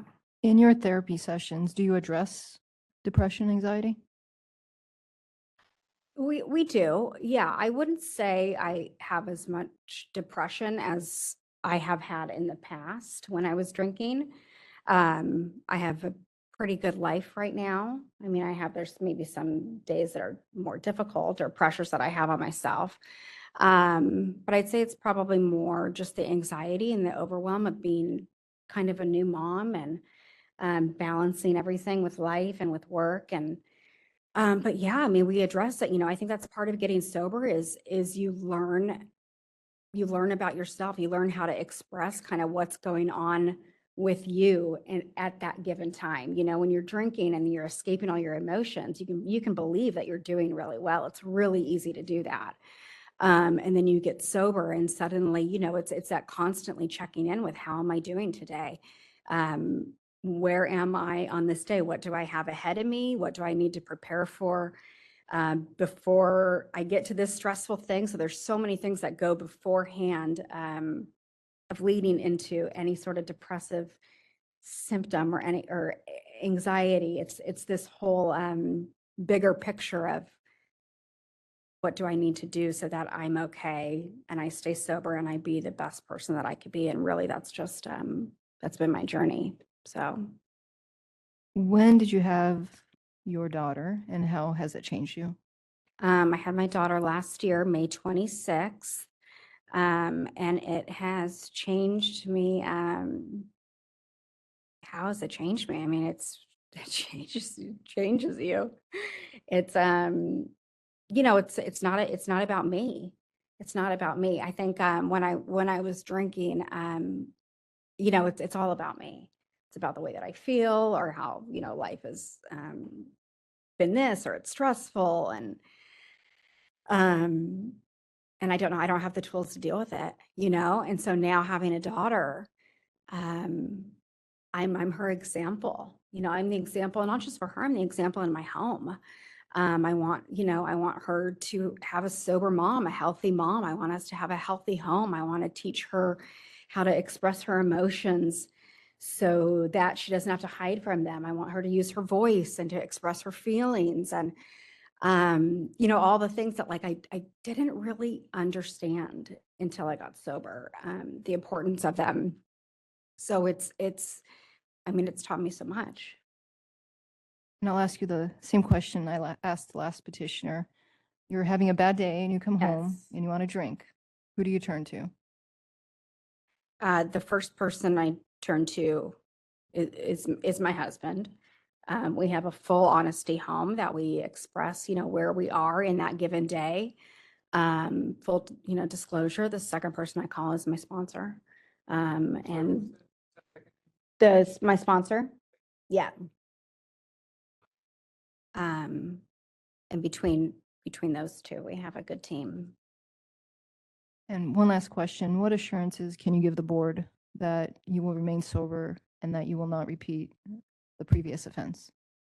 The reassurance is that I want to give back. I want to give back. I have a deeper purpose now with everything that I've been through. I have a deeper purpose to help others and to see that, there's no shame in having a secret of having an addiction and the recovery journey can be beautiful and it can be challenging. But this is a deep purpose that I have now with everything that I've been through. And I don't recognize the woman that are in these pages, but I don't want to lose that woman because it's part of my story and it's what reminds me of where it took me. But I want to help others. I want to have a private practice and I want to have others have the life and the recovery that I've found. So yeah, thank you. Nothing further. Thank you. Thank you. We'll now give the board members a chance to ask any questions they might have, starting with Mr. Boyd. Good morning. Thanks for being here, Dr. Nick Boyd, LPCC member.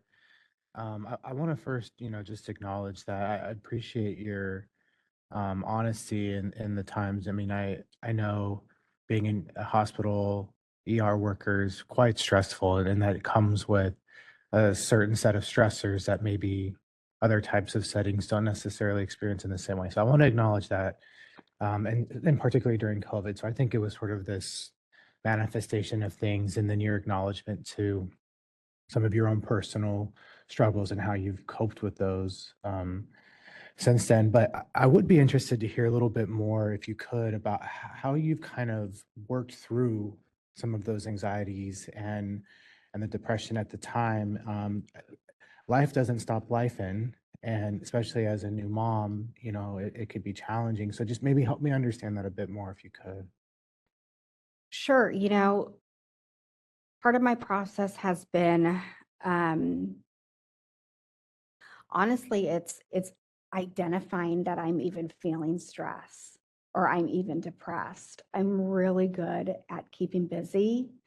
I'm really good at helping other people. And I think that, part of my drinking what led to my drinking was just being disconnected from that, but having all of those emotions that come up from being anxious and depressed, and not having, the tools to deal with it really. So could you repeat the question? I'm sorry. Yeah, no worries. Just how did you sort of work through that? What is the process you went through? And we talked about psychotherapy a little bit, and and I guess I'm just trying to understand, this was a way to cope with I'm assuming to be kind of long-term challenges or stressors that you've been managing, these anxieties and these depression. And so I'm trying to get a understanding about how does it look different today? Like what was it for you that sort of makes you feel confident and comfortable in your ability to be able to continue to manage that? Because those things are going to continue to come up in your life. 100%. Thank you for Yeah. clarifying. To me, there's a lot of things, but the honesty I think is such a big piece for me. The transparency to let another person into my experience and being okay with whatever I'm experiencing in that moment, has been a big journey for me because I didn't used to do that. I used to kind of just do everything by myself, and but I want everyone to think that I'm doing okay. I don't want them to think that I'm struggling. And so now this is just who I am. This is the day that I'm having. If it's a good day, if it's a bad day, this is where I'm at. If, I could have a great morning and then suddenly 2 o'clock is very stressful with the baby or with whatever. And so to practice that, continuously practice that, where I'm at and sharing it with my therapist or sharing it with my husband or with the other woman in sobriety, and allowing others to kind of come and meet me and be a part of that experience and help me through things is really, has been such a big process for me. So progression, yeah. Thank you. And I'll ask you the same question that I asked the last petitioner. What would be kind of the takeaway, that you would want to leave us here today with? If you had to kind of sum it up into maybe a few words, what would you hope that you could really kind of leave us with, to really remember your testimony today by? I think that, I don't know. I think it's just the power of the program, a lot of the program of Alcoholics Anonymous, a lot of the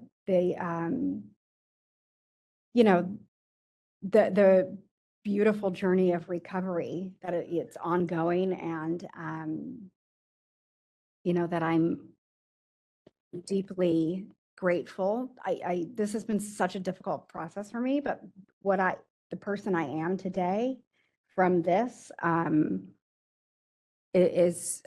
changed and I'm ready to help other people. So. No further questions. Yeah. Thank you. Good morning.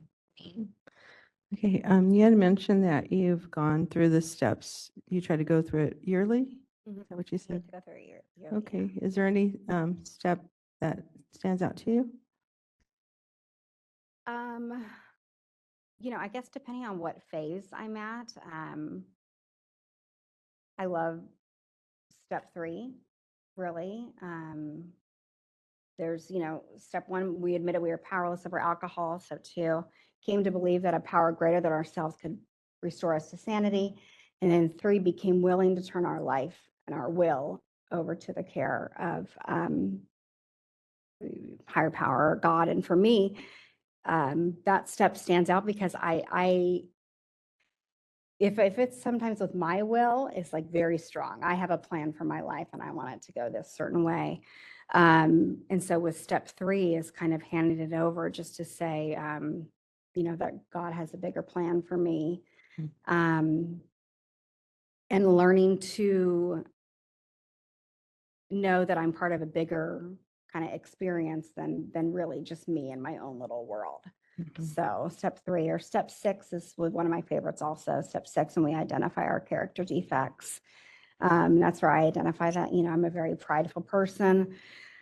And sometimes that can, help me, but sometimes that can also hurt me and kind of keep me doing life by itself and not sharing myself with other people or not allowing other people in. And so it was really with step 6. I mean, it's kind of like a catalyst to see what areas can I grow in. So kind of practicing that humility. Okay. I think you kind of answered because I think my other question was like, I think some of the initial concerns were becoming overwhelmed and busy, and there was some, I think, self-esteem stuff. So anything else you would like to say about how you've dealt with those? Yeah. With being overwhelmed and with self-esteem, I mean, really the more I keep on this path of doing things to make myself the best woman I could be, the best person I could be is where I gain my esteem, from sticking to true to my values and not going, if I say I'm going to do something, I'm going to do it. And then I get more confidence. If I want to be a good mom and be active with my daughter and be present with her and I do it, then I gain self-esteem. If I want to learn how to make her meals or get her ready for daycare, or I want to be, honest with my husband and I do that, then I gain. So it's this constant kind of, I guess it's intention. I have intention every day. So that's what makes me feel good about myself. Yeah. Okay. Thank you. Thank you. Dr. Annette Walker, Public Board Member. Good morning. Good morning. Ms. Bowden, thank you for your testimony today. I just have two brief questions for you. The first is, I'm going to just lead to it.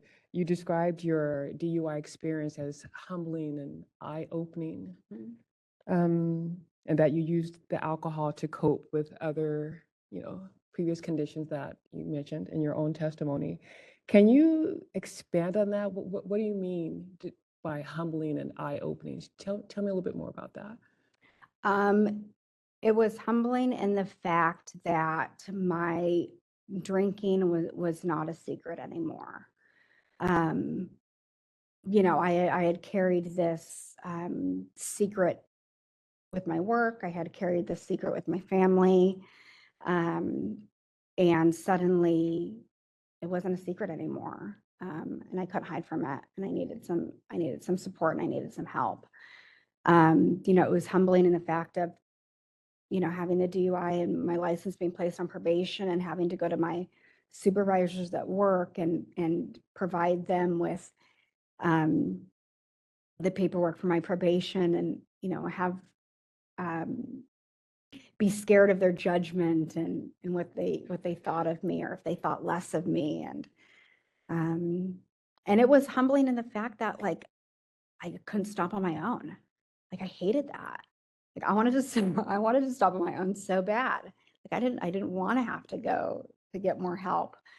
And that's just who I was at the time. So yeah, it turned out to be the best thing for me. Okay, you said that's where you were at the time. Okay, good segue here. So now my last question is why? We're approximately 2 years out before your completion of your probation. 2 years. So why now? Why the early petition now, given what you just stated?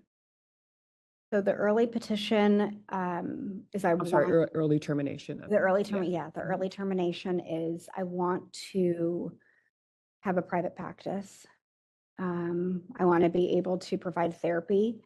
I have 2 different agencies that are lined up that I could start with, and I can't do it with my license on probation.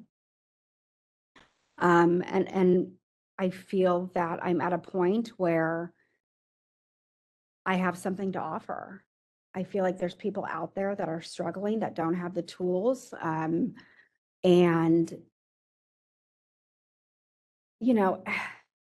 I'm no better than them. I've been where they are. But I feel that my calling is to have a private practice and to give back to people. I'm wrapping this up. Yeah, it's okay. So this, your why for petitioning the board now is more of a, for a professional aspirations rather than what you just stated a moment ago about this experience and what you learned from it, the exposure, the lack of secrecy now and you know, your DUI experience, which was more personal, more humbling, more eye-opening on a personal level.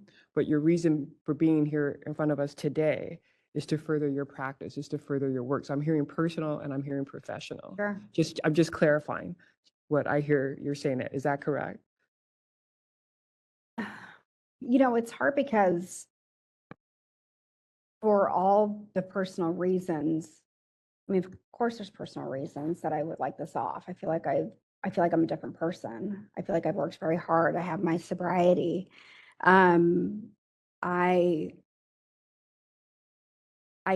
There's nothing that the catalyst for the actual termination is definitely in the professional area.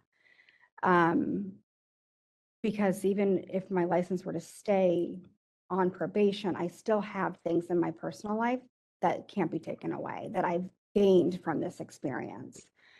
So that's a hard question because I feel like they're so intertwined, because I feel like my professionalism is tied deeply into my personal being. And I feel ready to have it lifted so that I can get back. Yeah. Okay, I appreciate you sharing your thoughts on that. Thank you. Thanks for answering my question. Yeah, thank you. Good morning. I'm Susan Friedman, a public member. You mentioned that it took you 5 months before you actually realized what was happening and you had a sobriety date. And I'm wondering with that in retrospect, as your life goes on, you said you wanted to start a private practice. Life has complications always. There are always going to be times when you're thinking, oh my gosh, how did this ever happen? Do you feel comfortable enough with the amount of therapy that you've had that you can withstand the temptation to return in any way at all to drinking? I do have full confidence that I would be able to withstand the temptation to drink. I think if there were ever a time where life did get overwhelming, that I would have the self-awareness to incorporate the tools, whether it's upping my therapy, whether it's upping my meetings, whether it's, gathering the supportive family. I have such a team around me that if it were to get to that point, I would have a game plan of a supportive net put around me so that I never go back to that. So Is your family very supportive to you now? very supportive. Yes, they're very supportive, and there's no secrets, and so it's a nice place to be. So I have full faith that I would never go back to that. Thank you very much. Thank you. Good morning, John Sovak, LMFT. Hey. Thank you so much for your testimony and sharing about this experience with us. Yeah. I wanted to start actually with some reflection about your letters that got submitted. Uh-huh. These are from your current workplaces? Mm-hmm. Okay. And I just need a verbal answer. I'm sorry. Yes. Oftentimes when we get letters from employers, they mention a conversation where my employee has come to me that they're going through this particular thing, like it's on probation or they're coming in for early termination of probation. Most of these letters read as a very kind of generic letter of recommendation, almost as if one's applying for a job. I was curious to know how transparent you are with the people who wrote these and what their knowledge is of the journey you're on. That's a good question. All of the people that did write those letters are very aware of the journey I've been on. 2 of the letters from April and Nicole, we were hired together And they've been through this journey with me. So they were well aware of really everything that was going on for me before it became that I formally had to do it through the board to let them know what was going on. So there's been full transparency there. And then with the director of psychiatry, Dr. Garcia, who is also well aware of my situation. And yeah, and they've seen the growth, and they want the best for me. And so, yeah. Thank you for that clarification. Another thing that would help me understand where you're at currently, what is your current employment status? Where are you working? How many hours you're working? Are there multiple locations? What is your current employment? So my current employment is I work full-time for Anthem Blue Cross as a social worker for them, and I work from home. I took that job when I was pregnant, and I do work at the hospital. I still work I'm per diem at the hospital still, so I do about 1 12-hour shift a month in the ER. More if they need. Sometimes I'll cover critical care or another department, but primarily the emergency room. And with Anthem, a full-time position would be how many hours a week? 40 hours a week. 40. Does that turn into 40 plus very often, or is it managed very carefully? It's about 40. Okay. And what does that work with Anthem involve? So I am a case manager for hospitalized patients for Anthem Blue Cross in LA County. So I review their medical charts, doctor's notes, and I see kind of where we are in their hospitalization, work with the case managers at the hospitals to see what discharge needs are, help gather any information I can to kind of help their process along through the hospital. Okay. And that's just so you understand where this next set of questions, this is adding on to this. I'm trying to really look at what your weekly commitment energy is like. Uh-huh. You've mentioned you have your own sponsor. I do. Then you connect with them how often? Every Wednesday morning at 6 a.m. Okay. And then you also mentioned that you have 4 sponsees of your own. I do. Do you have regular meetings with them? The ones that have longer sobriety, I don't. We always touch base through the week. So we have a scheduled phone call. Usually it's on my lunch breaks or sometimes in the afternoon. My schedule with Anthem is I could do a lot of my cases in the morning and kind of just do my follow-ups in the afternoon. So I have good chunks of time, depending on my caseload, where I could schedule in a sponsee, or I could schedule in, even in the future, I could schedule in a private therapy patient or something like that. So it's not so much that my schedule gets like crazy overwhelmed, but I'm very good with my time management that I've learned through sobriety. So I set it up the night before, and I have a very kind of structured timeline for the day, and I stick to that. And that's just kind of what keeps me in balance. But yes, I do. I at least talk with them once a week, and the ones that are newer in sobriety, I try to meet with them once a week. Yeah. Okay. And be available as needed if they need to call. Because when I add all of these up, it does seem like there's a lot on your plate. Lot. And when we're looking at newer sobriety, Uh-huh. that is something to always be aware of. So that's what my line of questioning is curious about. Sure.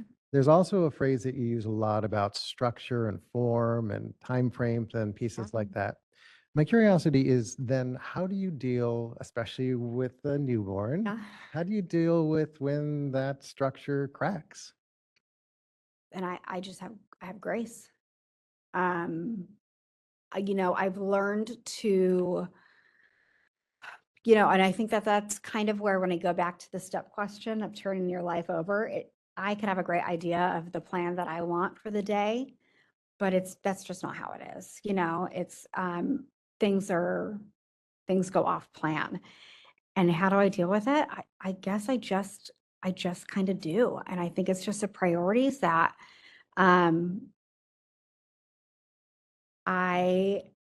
life is going to come, and I'm going to, again, be honest and outsource with my husband or with my family or with my friends, or kind of problem solve ways to kind of get a little bit more balance and try to really figure out the routine. Mhm. Yeah. Okay.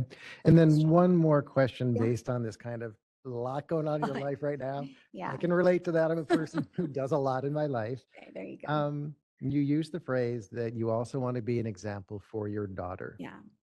I hear that phrase having a lot of pressure on it as well. Mm. And I'd be curious for yourself, how do you respond to that reflection? That's a great question. That I'd like to be, I think that there's pressure. Yeah, there's pressure. And probably from that pressure is a lot of maybe some shame of just where I've come from. And it's like this pressure that I have to be, a healthy mom, and I have to make sure that she is hitting her developmental stages and doing all this stuff. And the way that I respond is just like I'm doing my best, and I think maybe there's a little bit of, and this is just like full honesty, but maybe just try to overcompensate sometimes for the decisions that I have made that have really affected my life. But I also think that pressure kind of drives me, and it makes me very intentional every day. So I like the pressure a little bit because I want to grow, and I want to keep growing and figuring out, even discovering more ways I could grow. That's just where I want to be right now. So, and I'm excited for that. Cool. Thank you so much. Thanks. Thank you for your testimony and for being here. I'm Chris Jones, LEP member. Thank you. I want to circle back a little bit to questions that my board members had that I was in the same line of thinking. If I can summarize quickly, it sounds like prior to the DUI, you were very, I'm going to take care of things myself, independent person. Mhm. And then post DUI, you've recognized that you have to rely on others in order to maintain your sobriety and be productive. With the questioning from Mr. Sovek, I have the same thoughts, is that your plate seems full. And with all of the things that are happening, my question is, when you hit that point where, the life is too much to handle and you're feeling overwhelmed, and your first line of defense is to reach out to your support team. Mhm. You talk about the high level of structure that you have. We all know that structure crumbles under pressure. What happens if if your plan A, B, and C aren't there? If the husband's not there, the sponsor's not available, you don't have your team of people that you've relied so heavily upon since then, or since the DUI, to maintain your sobriety. When they're not there, how are you going to handle that? I know it's like the impossible scenario question, Yeah. but when I hear that the plan relies on so many moving parts in order to be in place to maintain it, Mhm. then I have pause. So can you kind of talk about that a little bit for me? Sure. I think that through this process, I have developed, if everyone was not available, that does serve such a purpose and is so helpful for me through the sobriety journey. Then I have myself and I have God. Really. I mean, I've never known how strong I was until I've been through a lot of everything that I've been through.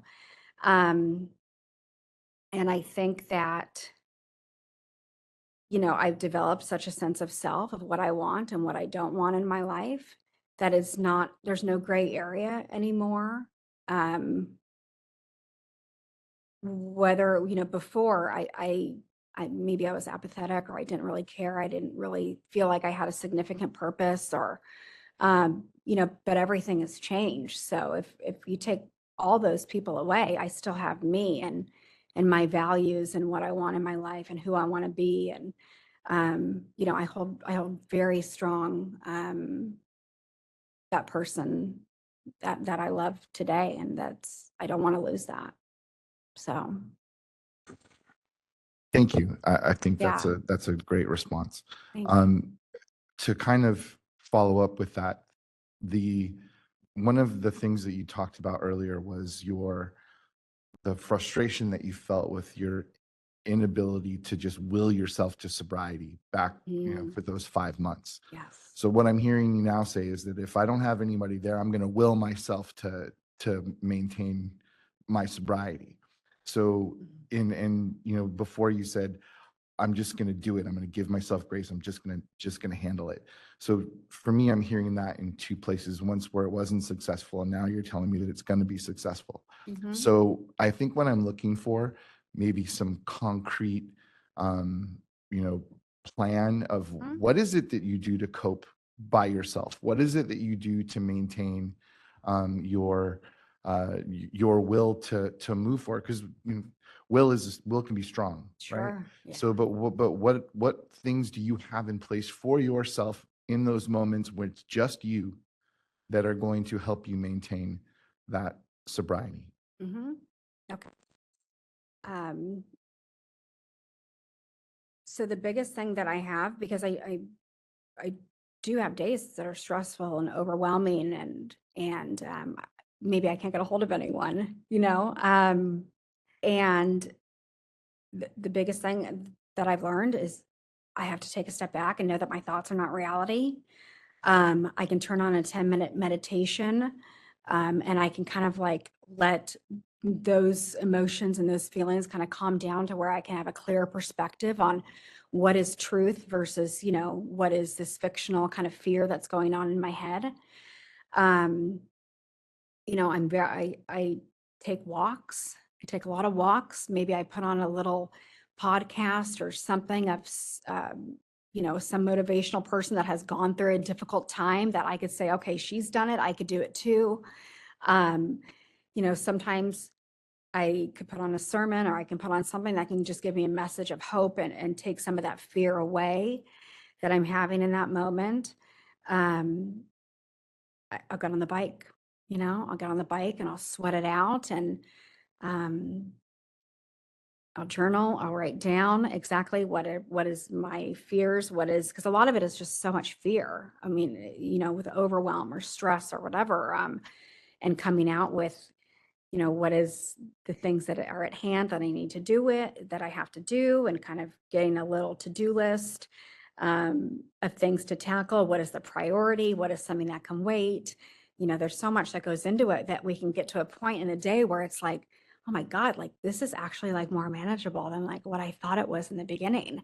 And all that stuff, like I've learned to do since the DUI. I didn't have that before. And so now that if any challenge comes, I have full faith that if you take away my sponsor, take away my husband, that I could, not just me with the tools that I've learned, cannot turn to a drink, 100%. Thank you. I appreciate that. Okay. No more questions. Thank you. Ms. Bowden, the Attorney General has also replicated the letters of recommendation in her exhibits. And there are three. There's one from Dr. Garcia, Ms. Vindiola, and Ms. Pulverde. All of the letters of recommendation are glowing. They describe you as a brilliant, masterful clinician. Dr. Garcia frames you as almost a prodigy, someone who has a natural ability to communicate with patients who are of the utmost adversity. None of them describe your DUI. None of them describe anything to do with your substance abuse. Do you find that odd? Honestly, I have not found that odd until you say something about it. Maybe because they're in a professional environment, but they are aware of what I've been through and they are aware. Well, here's the other thing that's kind of in the back of my mind. The Miss Vindiola and Miss Poolverde's letter, they both use the same phrase, continuing work as social worker. Where is that phrase coming from? For my license, to have my license have the probation lifted to continue to work as a social worker. When you asked for these letters of recommendation for them, did you describe to them what the probation was for and what was going on when these letters would be read? How did you ask these people for the letters of recommendation? So I asked them that if they could write me a letter of recommendation because of they already are aware that my license is on probation from the DUI and that I was applying for an early termination and was having a hearing to so that I could have my license reinstated. Because Dr. Garcia writes in his last paragraph, without hesitation, I wholeheartedly recommend Ms. Bowden to join your team. What team is he referring to? Unless I used he wrote a recommendation to one of my previous jobs, but he did write. And that is possible. He could just be recycling an old letter. Yeah, because he is very aware that I was coming up to this.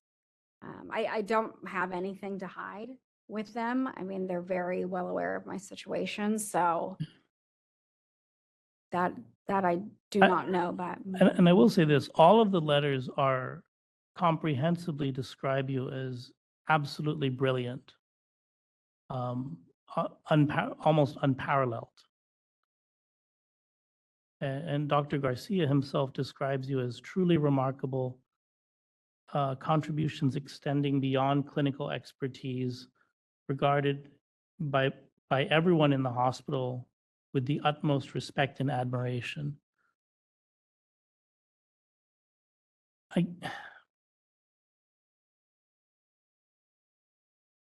guess my other question is, when do you rest? I sleep 8 hours. I do. I don't, I worked in the emergency room for a long time. I love helping patients in crisis.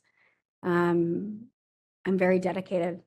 Okay, So, thank you. I have no further questions, Okay. and thank you very much for all your testimony. thank you. Justin Huft, MFT. Thank you very much for being here and for sharing your insights. I think, like some other board members, I also seem to be missing something that seems very true to you, but is somehow being lost in translation. You're talking about how important these external structures are in keeping you well, that they are the primary coping skill to keep you sober, to keep mood symptoms regulated. And yet at the same time, you're asking to remove a fairly significant external structure, which is your probation. When asked what sort of internal coping skills you're using, the first time you say, I just deal with it, which I think if a client told you that, you would probably be concerned. The second time you're asked, you said you engage in some reality testing, meditation, walking, biking, and journaling. And I want to revisit this to see if there's anything that is missing from that list. It's a just fine list, but I want to make sure that through each iteration of this question that we are capturing as much of your truth and experience as possible. So is there anything missing, excluding these external structures that help keep you well? Undoubtedly. Is there anything that we are missing from this list you gave us? And what was the list that I said again? The list that I have, and I may have missed something, Okay. is reality testing, or some version of that, meditation, walking, biking, and journaling. I also, I eat very healthy. I try not to, um, overconsume really or have any of too much in any sort of area. No,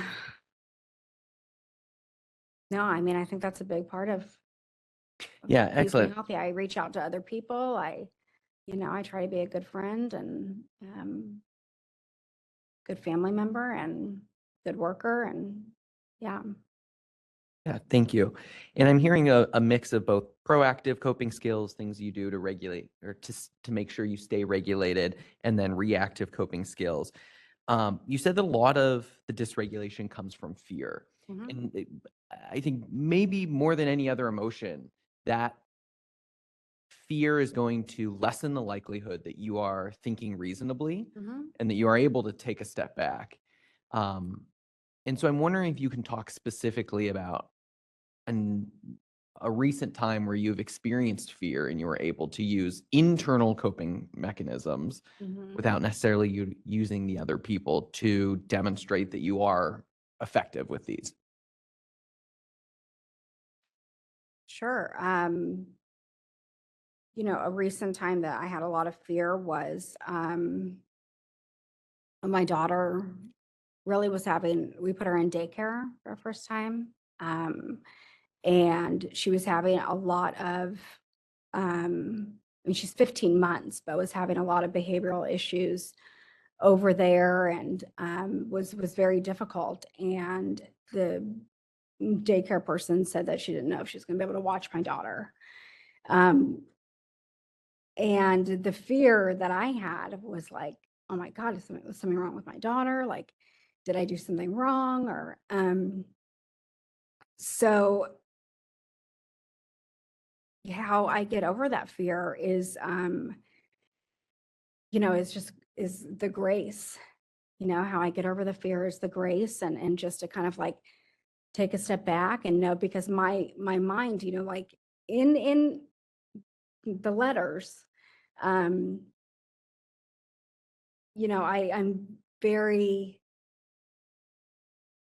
prideful of my career, where my career has taken me. Excuse me. But with being a mom or being a wife or something like that, I do not want to get upset. Sometimes I have to kind of recollect my thoughts and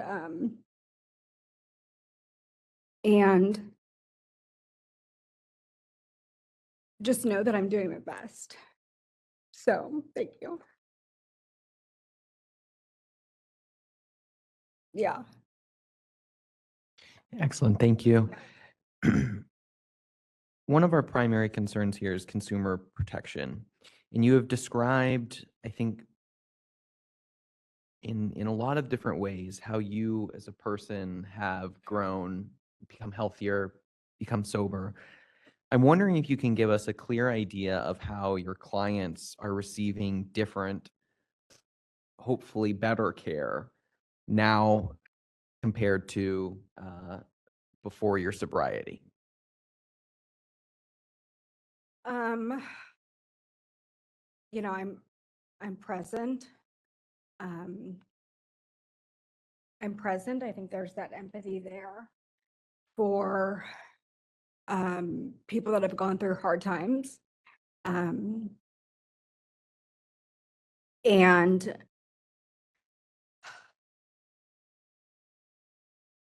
I have, I have a bigger purpose of, I just have a bigger purpose of what I want to provide to the community. So I'm more present. And I have extinguished a lot of the stuff that I had inside of me that kept me from being my full potential.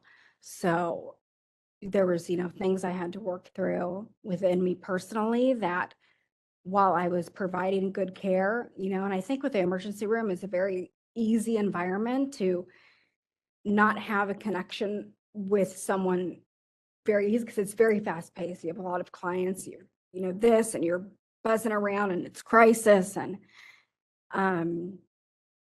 so, to have that ability to kind of go through this and then to be transparent and have the authenticity and to learn how to have connection with other people and has been huge. So now, as I go into a new journey, we're wanting to be a therapist. I'm able to have that connection. Whether before in the ER, we don't do that. The more connected we are, we don't survive in the ER. So it's a shift. Yeah, thank you. That helps me understand it a little better. What I'm hearing, and you correct me if I'm wrong, is that the situation has changed and that has allowed a different type of connection with the clients. Is that correct? Yes. I'm not actually interested in that. I'm interested in how you have changed Okay. and how that has created a difference in your work with the clients. Can you clarify that? Sure. Well, how I've changed is I'm just a different woman. I'm sober. I've changed for the value that I have on my life, the value that I have in my career, the potential that I see for my life that I didn't see before. I've changed in the way that I'm able to manage stress. I've changed in the way that I'm able to communicate my needs and use my voice. And I'm able to trust other people trust them with who I am, that they'll still be there. So I've changed in so many ways. Great. Thank you very much. No further you. questions.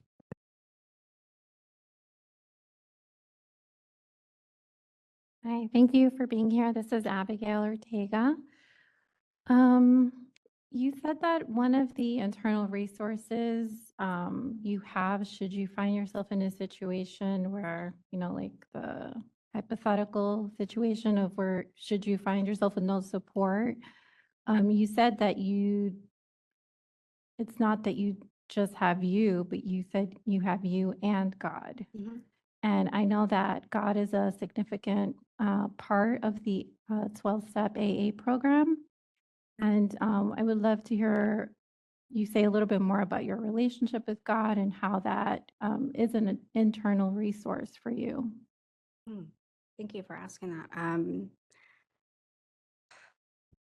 If I think through getting sober, building that relationship with God has been a big part of my sobriety process. And I think that having that faith, that letting go of all the things that like I do to keep me protected, can keep me away from God, of like trusting that like someone else has a plan for me.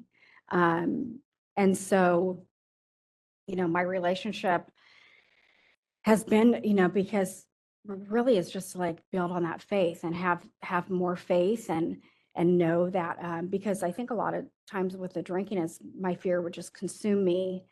And so I would turn to the alcohol. And so now it's a solution, that there's a God out there that can give me peace and has a plan and that I can have faith in and that I can turn to for answers. And, again, that it's not just about me. So it's really just grown and kind of, communicating and I work on it every day.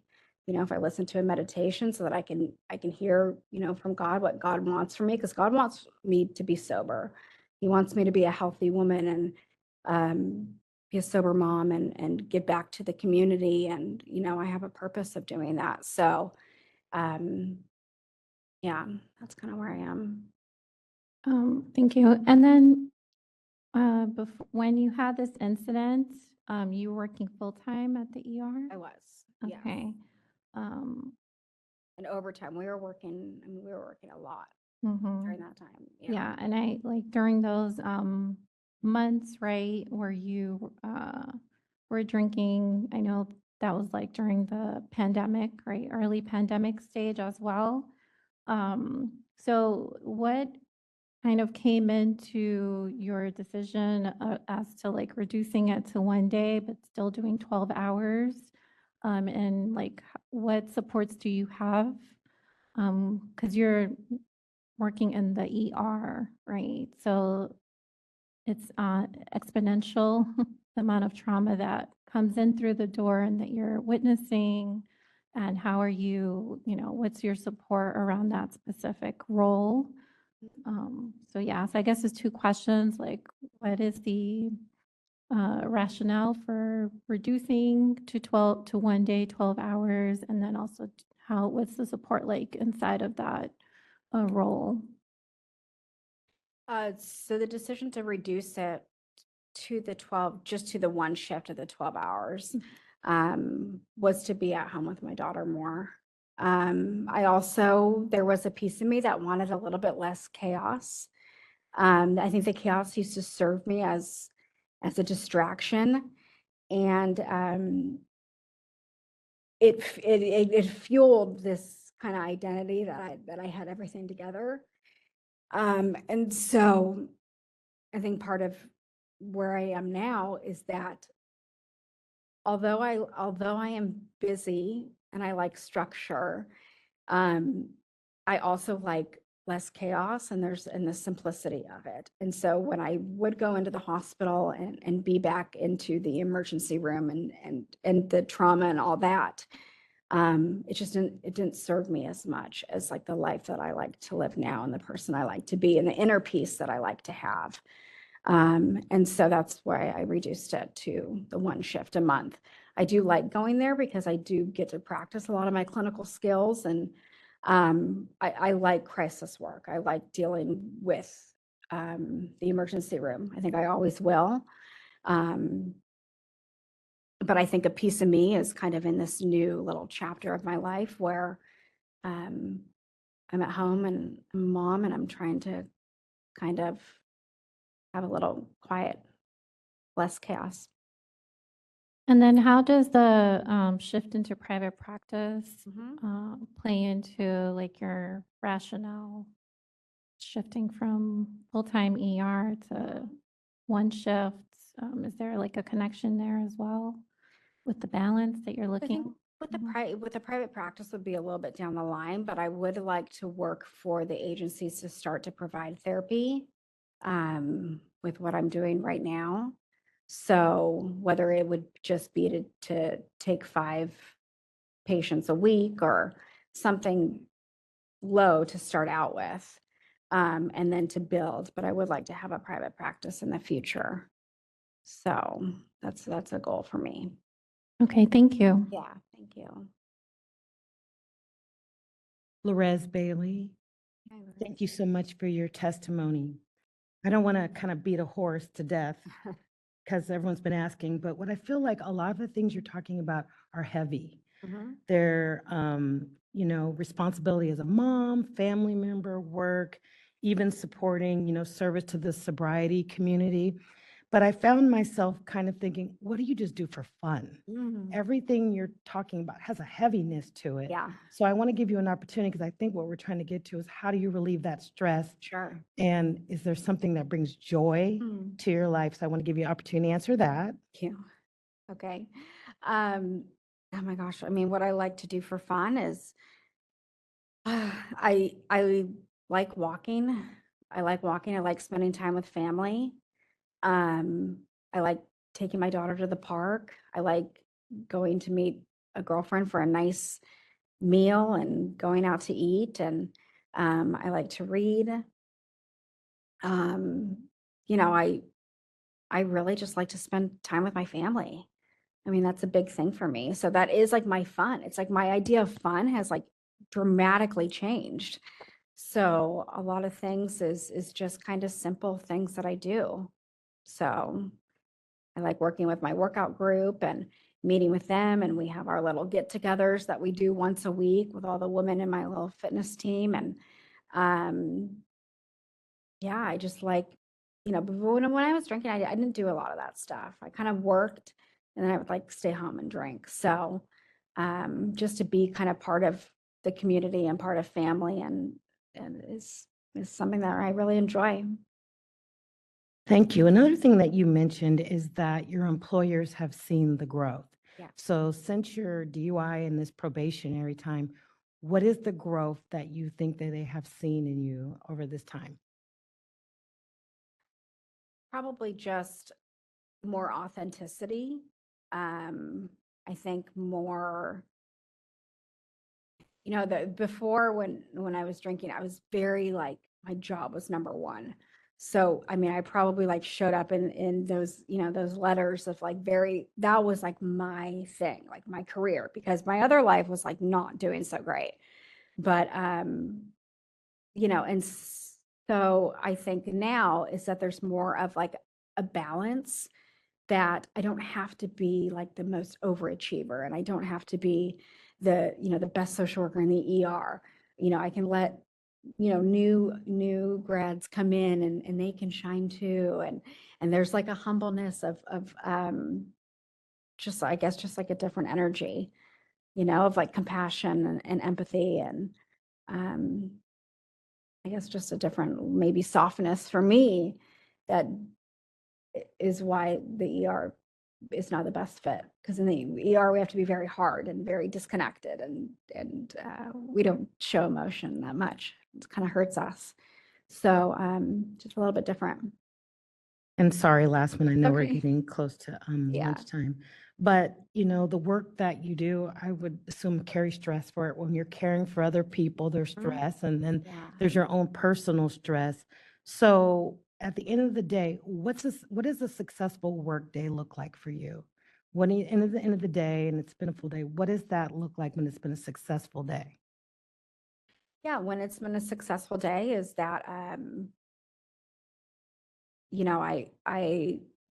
was able to be thorough with the patients that I evaluate that are hospitalized, that I have a good plan for what their discharge is, that I've worked with all the collateral members of the hospital. And then when I'm able to shut my laptop and attend to the needs of my family and be present and make dinner and have joy and have light and kind of have the balance of really of the day. Thank you. Yeah. Thank you. All right, thank you for that. I'll just observe the room and see if any board members have additional questions. I do see one. Go ahead. I had one last question. Sure. So as far as your work schedule, you mentioned that you work full-time with Anthem, you do 12 hours at a hospital, and then you do a private practice, or you, I do not. It's a goal. I Okay. would like to do that. okay, so how would maybe let me know, is there like a transition plan if you were to say, have get your license, this discipline off your license, what would you hope to do within the next year or even 5 years? Yeah. So I have, there's 2 agencies that I have lined up that I've already done the interviews and are willing to hire me to start. can't hear you. Is that better? Okay. There's 2 agencies that I've already interviewed with to start to provide therapy for. Some are for college students, and some is just some private therapy. And they just can't hire me until the probation is lifted. And so if that were to start, I would not work in the emergency room anymore. So I would fully dedicate to, my Anthem job. I'm able to kind of create my own little schedule. And then I would transition into seeing some patients to fit into my schedule. I could also see them on the weekends too. And then the goal is to kind of go venture into that area more to a point where I would be able to leave Anthem. Okay, so you said, You'll be continuing to work full-time with Anthem and then start doing work with the university or? Yes, with the Do you know about how agency. many hours? So it's about 8 patients, 8 patients, but I could see them on Saturdays and Sundays as well. So, yeah, Okay, thank you.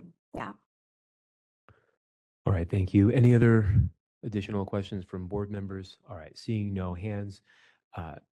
Ms. Bowden, do you have any additional testimony you'd like to offer? Um, no, I don't. I don't. Do you have any other witnesses or documentary evidence you'd like to submit? No. All right. Ms. Lazark, any follow-up questions? No. All right, that takes us then to a final closing argument. Ms. Lazark, would you like to make any closing remarks? No closing. Thank you. Ms. Bowden, is there anything you'd like to say by way of summary? No, I mean, I think that it can, maybe there is a little bit, I think it come off that I like to take a lot of my plate. But I do, I do have like, I have full faith in the person that I'm at now. To be able to kind of grow and keep growing, not just personally, but professionally. And I would just like the opportunity to do that. Thank you. All right, thank you. I'll ask in a moment then whether the matter is submitted. By that, I mean, are you satisfied you've had a full opportunity to present all evidence and make all argument on your behalf? Ms. Lazark, for the people, is the matter submitted? It is. Thank you. And Ms. Bowden, for you, is the matter submitted? Yes, thank All you. right, then the matter is submitted, the case is closed, and we are off the record.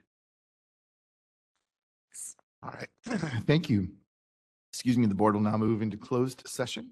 Once we conclude our closed session, the board will be taking a lunch break, and then we'll resume the open session to conduct the additional board business.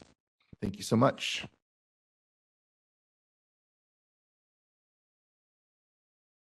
Welcome back, everybody. Thank you for your patience with our closed session and lunch. We're going to move through our agenda. Next on the agenda is item number 7, consent calendar, discussion and possible approval of the May 12, 2024 committee meeting minutes. Does any member wish to edit any items that are on the consent calendar? I can't see if I can't read with the glasses on off, and I can't. We're good. Okay. Do I have a motion to accept the calendar? Make a motion, Mr. President. Excellent. Do I have a second? Justin Haft, I second. This. Oh, I'm sorry. The consent calendar for Yes. it's the May 16th. So let's do that again. So Dr. Walker will make a motion to approve the consent calendar for May 16th, 17th, 2024. Thank Board you. Member. You're welcome. And who was the second? I'm sorry, I missed. Justin, are you okay to second that? Justin Haft, I second. Any discussion from the board? I don't see any. Do we have one audience member behind? No? Okay. Excellent. Are there any comments from our remote audience, moderator? We are now open for public comment on the meeting minutes and agenda item 7, the consent calendar. If you'd like to make a comment on any of those things, please raise your hand by tapping the hand button at the bottom of the screen. Dial-in users dial *3 to raise your hand. And as a reminder to our mobile device users, you have three different screens, and only one of them has a hand button. So you may need to hit the ellipses button. That's the ... in order to find your hand. We're going to take just a few seconds now to see if we have a request for public comment. Also, as a reminder, people will be given 2 minutes to speak, and I'll give you a 15-second warning before your time expires. And we have a request from Vania Knight. Hold on just a moment. We're going to send you a request to unmute your microphone.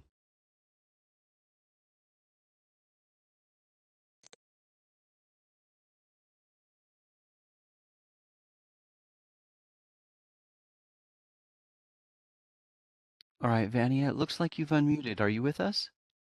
Yes. Go Can ahead, you hear me? please. Yes, go ahead, please. My name is Fania Knight, and I am speaking to you on behalf of licensed educational psychologists across the state to address a critical issue impacting our ability to serve California Vanya, communities. Vanya, can I Yes. stop you for a second? Thank you. This is course. not the place for that discussion. We're taking comments on the consent calendar. Do you have any I'm comments so on? sorry. That's okay. Do you have comments on our consent calendar? Not at this time. No, then you'll want to speak during the public opinion portion of the agenda. Any other comments from our remote audience? There are no Moderator? other requests online. Thank you. Christina, would you please take the vote? Yes. Dr. Nick Boyd, Yes. Eleanor Uribe, Yes. Dr. Annette Walker, Yes. Susan Friedman, John Sovek, Yes. Chris Jones, Yes. Kelly Ronasinghe, Yes. Justin Huff, Yes. Abigail Ortega, Yes. Lorez Bailey, Yes. motion carries. Thank you. Next on the agenda is the executive officer report. Steve, it's all yours. Thank you.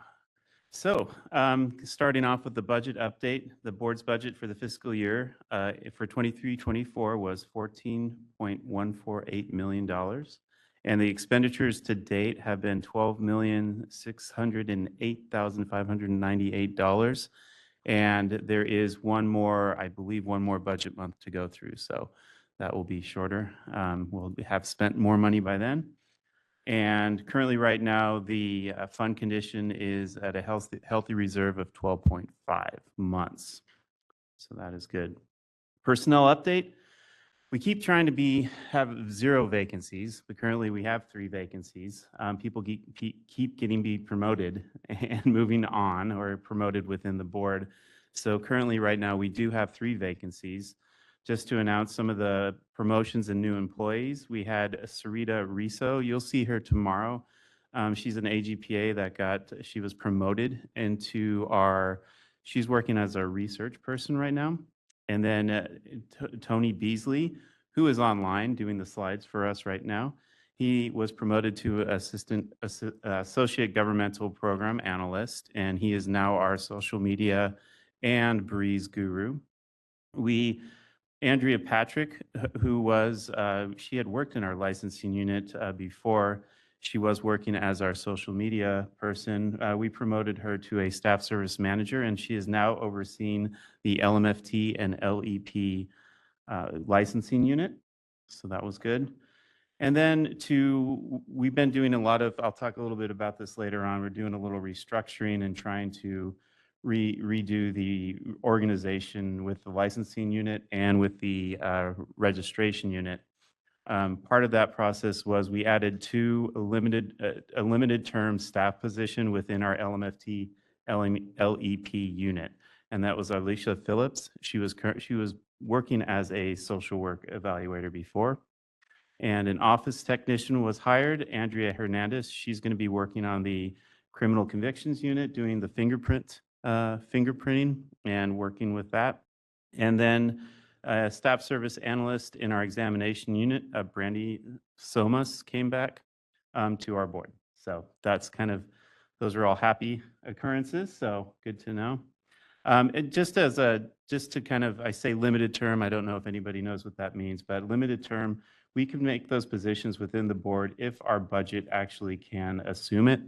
And so we've been looking at that to see what positions we can add. And it's meaning limited term because if it so happens our budget can't eventually assume that, we might have to make changes to that. Usually, and what we're looking at these is to make them permanent though.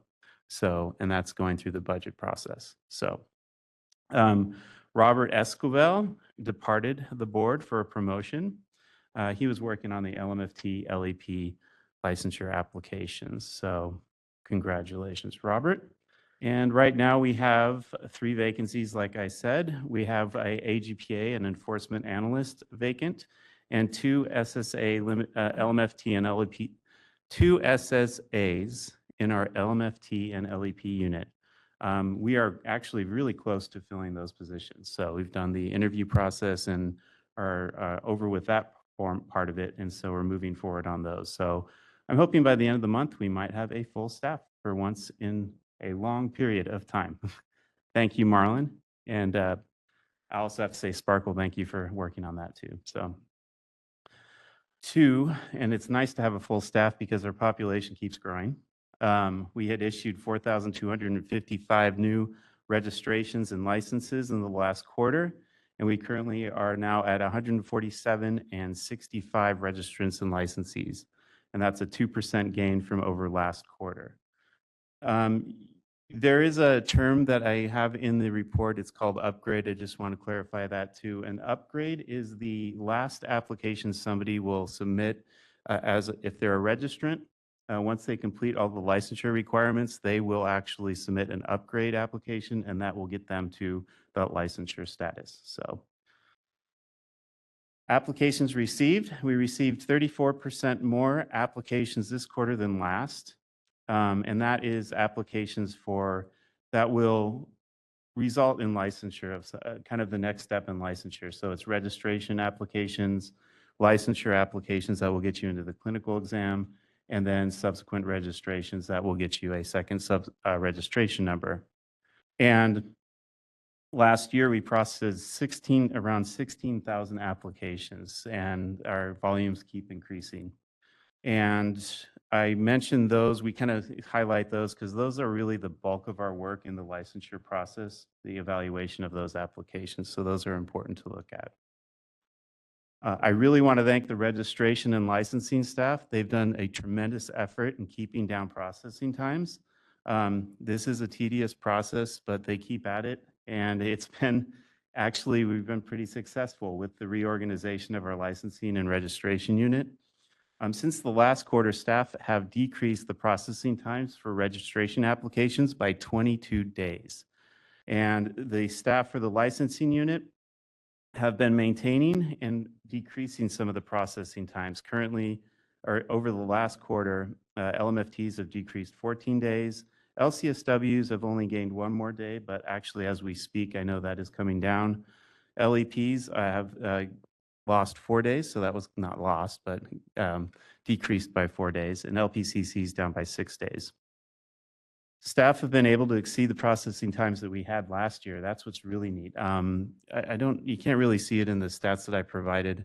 I keep another sheet that gives you a week-by-week stats, and most notably on average, where it was last year, we had a 56-day processing time for registrant applications at this time last year. And now we're at an average of 37-day processing time. So it has been really great. So thank you, Carl. Thank you, staff, and Lisa, Andrea, and all your staff. Thank you for that work. One thing that we keep working on, and actually we've implemented, I think I've talked about this before at the board meeting, for the licensing applications, we have devised I can't take credit for it, but it was Sparkle worked on that, and licensing managers worked on an Excel worksheet that will actually help the evaluators review supervised hours easier. So, and we are still preparing for the upcoming online registration applications, and I'll talk a little bit about that later. Administration applications, those are like name changes, address changes, certifications. We had 8% less applications were received. 8% less applications were received this quarter than last. We received 6,235 applications, and the total for this year was approximately 25,000 applications in all. What's cool about those is we're moving a lot of those to online. And currently, we are in the process we have both online version and a web.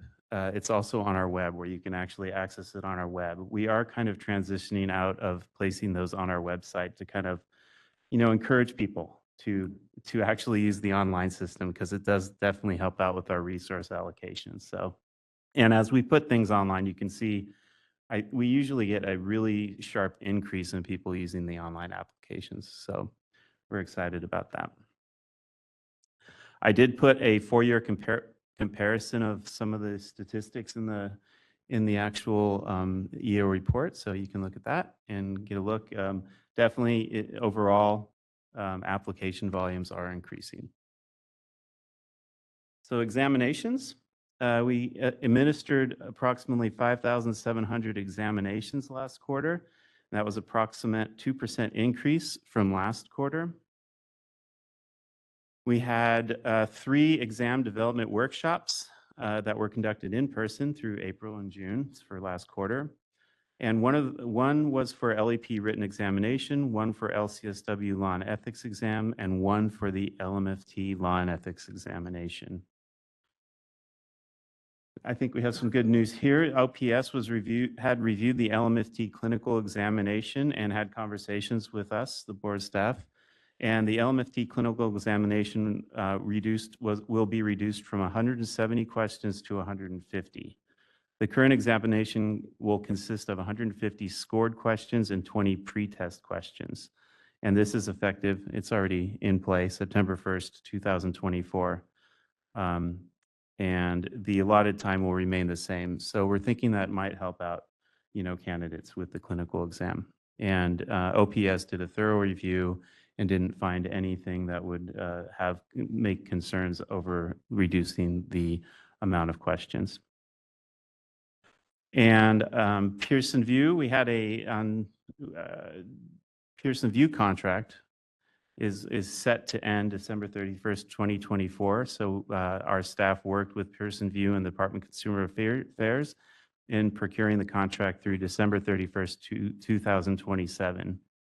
And in June, we met with Pearson VUE and they gave us a report of kind of the last year and what happened with the exam. You can see the report in there. It's kind of interesting looking at the amount of exams given, some of the accommodation requests. I think it's kind of interesting to look at. And they also have a customer satisfaction survey in there.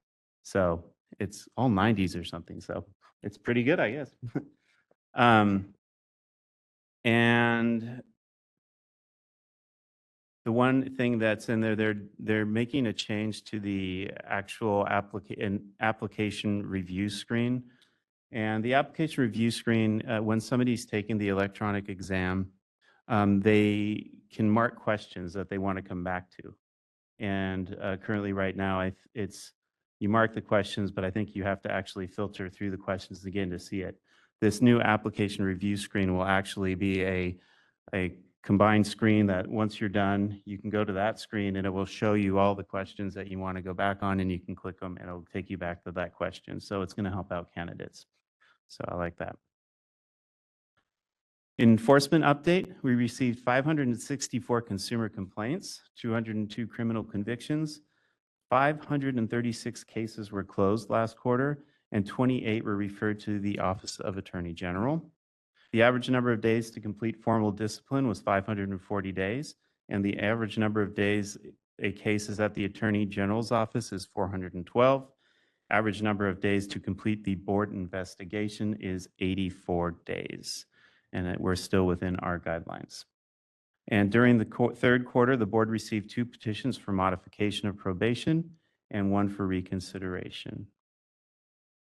To note with the enforcement enforcement unit, the board transitioned to a new drug and alcohol testing vendor on September 3rd, 2024, following the expiration of our contract with Vault Health. And as part of the process, the Department of Consumer Affairs conducted an invitation for bid to secure a testing service with Recovery Track. They were the winner of the bid. Gina has been working very diligently to make the transition, to get everyone signed up, all the probationers signed up with the new Recovery Track. And we can say that now 100% of the probationers are signed up. And kudos to her. She really worked really hard on making sure the transition was not only smooth, but that going through the invitation for bid and keeping the contract moving forward, she did a lot of work on that. So thank you, Gina. The nice thing, we will talk a little bit about this tomorrow, but the overall cost for the testing, there will be somewhat of a decrease for the testing costs. So that's kind of cool with Recovery Track. Um, Education and outreach and the social media engagement. I said earlier, Tony Beasley, who is online doing the slides right now, he will be taking over our social media accounts, and he's already, answering those questions on Facebook for us.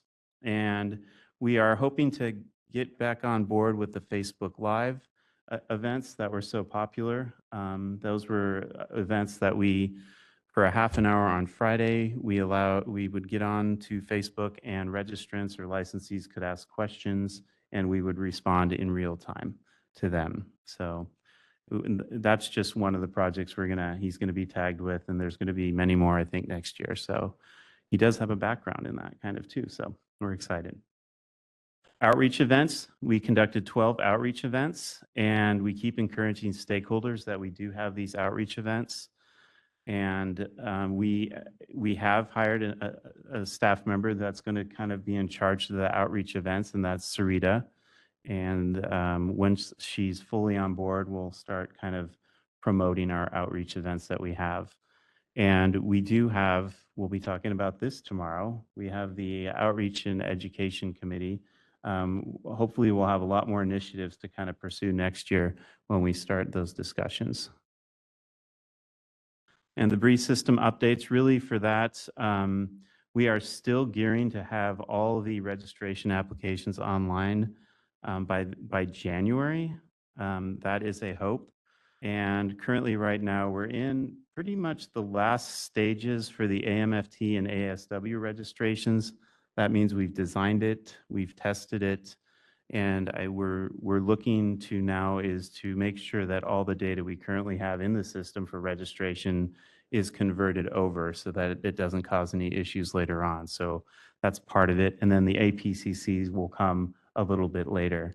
I would love to give you an update on to exactly when, but DCA and the BREEZE team they're working with limited resources, and they have to really prioritize stuff. And there's other issues that, like people having new license types maybe coming in onto a board, or other things that really take precedence. But they've been really good working with us, and it's getting close, and I'm just really antsy. So hopefully we'll see it soon.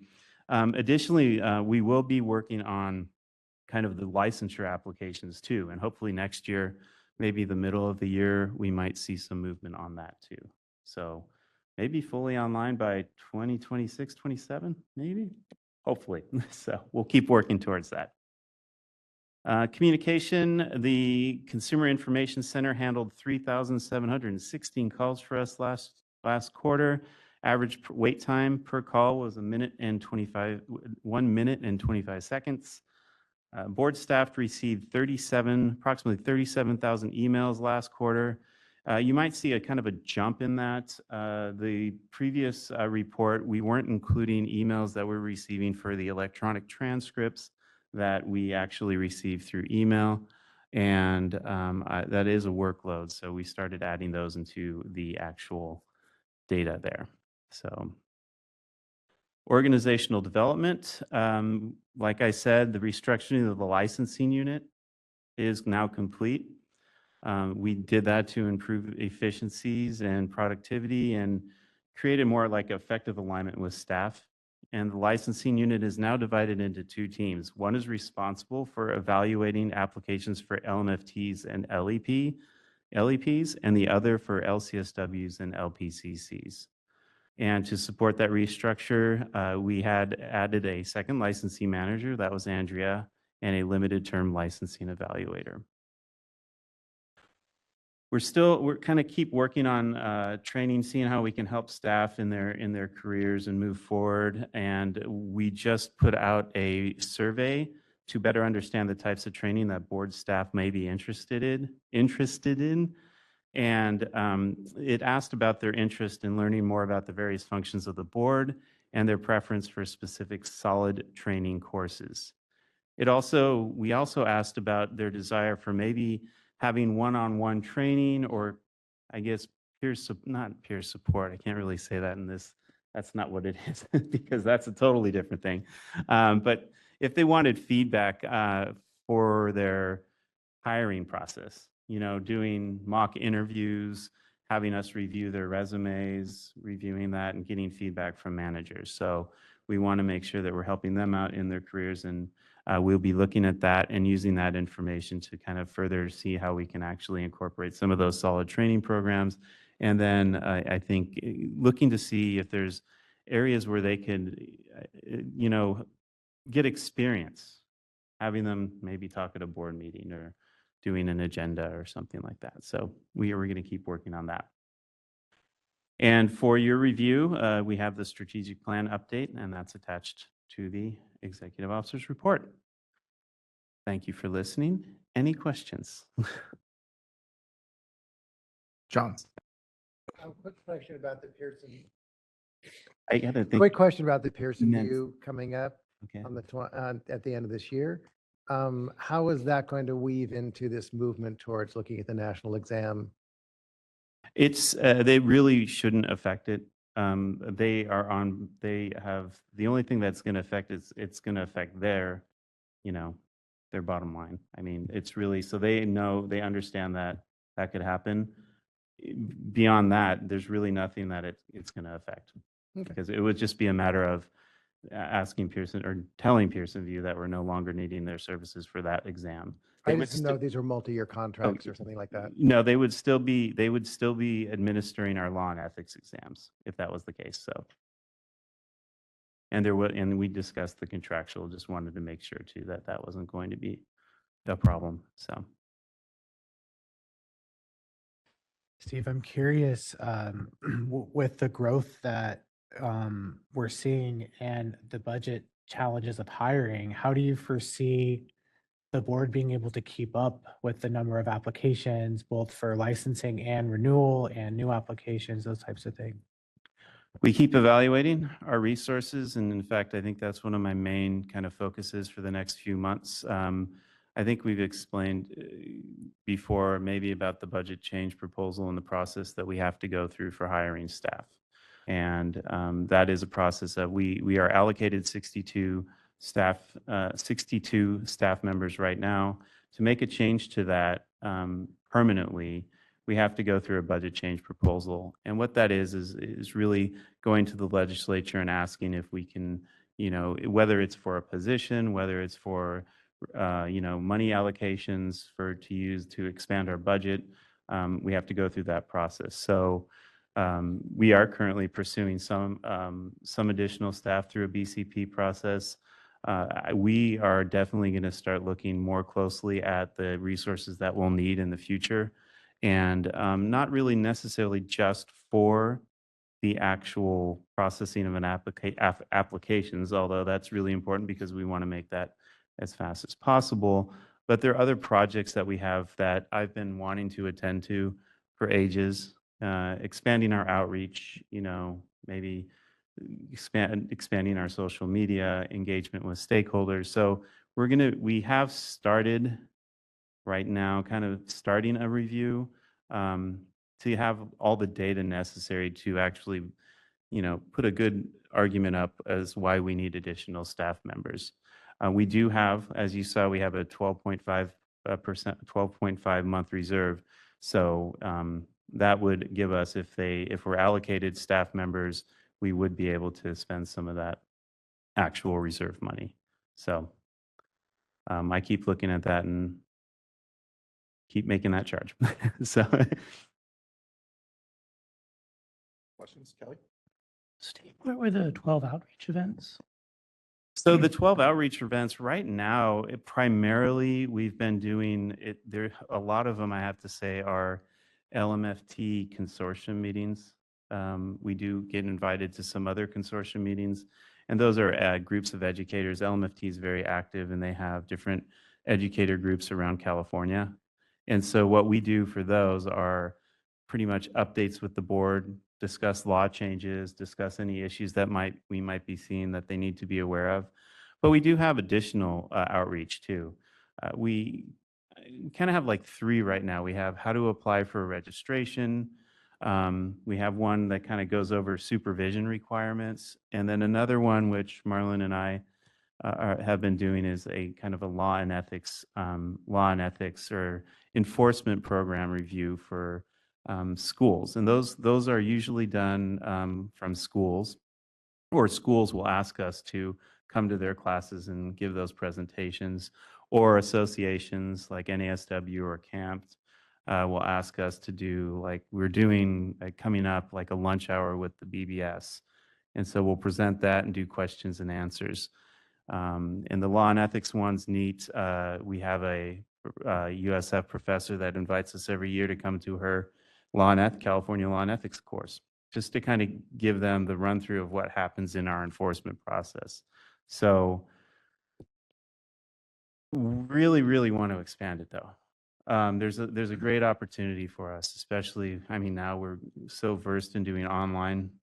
We're trying to really connect with, NASW and CAMPT have been really good about kind of working with us on looking at additional, outreach sessions. But there's an opportunity for us really to kind of reach out to the schools more, which is what I want to focus on next year, to get in there and then also creating outreach material that can be on our web where, an educator could use, or people have access to it. They could watch maybe past videos.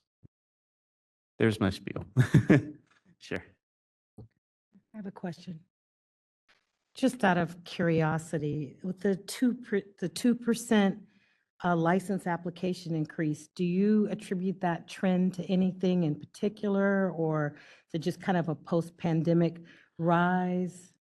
It's, I mean, there's just a bigger push for mental health lately. I think that's part of it. People seeing not only the push for mental health services, but also just having the conversation around mental health is bringing people to the idea of, hey, I could work in the mental health, I could work in mental health.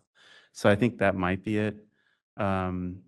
There's other various things. I mean, maybe schooling too, because since the pandemic, there's a lot of more hybrid online schools that have kind of come into play, and people are maybe seeing it easier to actually go, and maybe they had been thinking about going into licensure. It makes it easier for them now that they can do that online possibly. So I don't see it slowing down anytime soon. And that's one of the things I still need to kind of look at, is really trying to identify that pipeline too, because we don't really have good stats on how many people are, entering into these programs. So it's one data point I need to grab so I can kind of project what we're going to be looking at. So.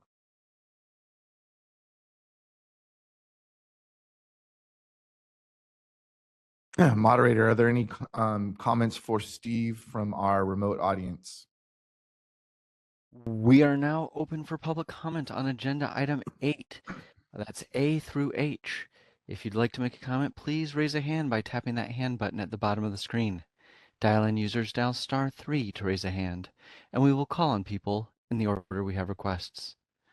We're going to take a few seconds now to see if we have a request for public comment.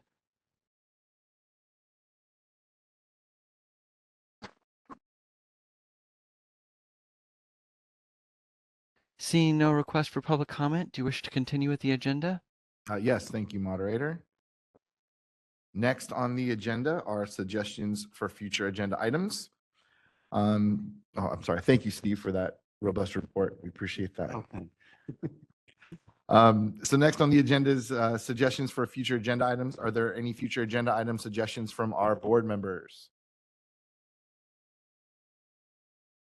All right, seeing none. Moderator, are there any future agenda items from our remote audience? Let's check.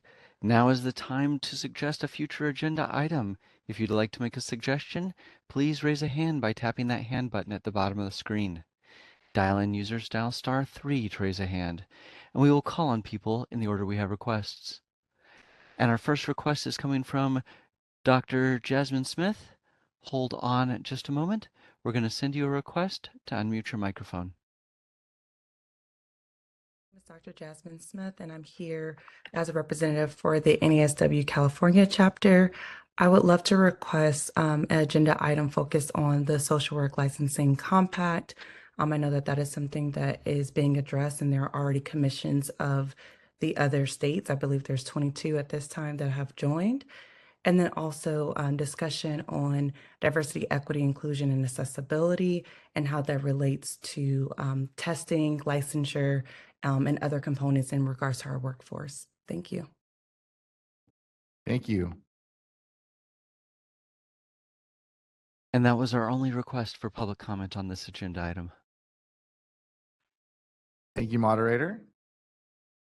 Next on the agenda is public comment for items that are not on the agenda. I'll now open for public comments for items that are not on the agenda. As a reminder, the board may not discuss or take action on any matter raised during this public comment section, except to decide whether to place the matter on an agenda of a future meeting. Each commentator will have 2 minutes. Do any of the board members have any comments that are not on the agenda? Not seeing any. Moderator, would you please, do we have any comments from our remote audience? We are open for public comment on agenda item 3, items not on the agenda. If you would like to make a comment, please raise a hand by tapping that hand button at the bottom of the screen. Dial-in users, dial *3 to raise your hand, and we will call on people in the order we have requests. We're going to take just a few seconds now to see if we have a request for public comment.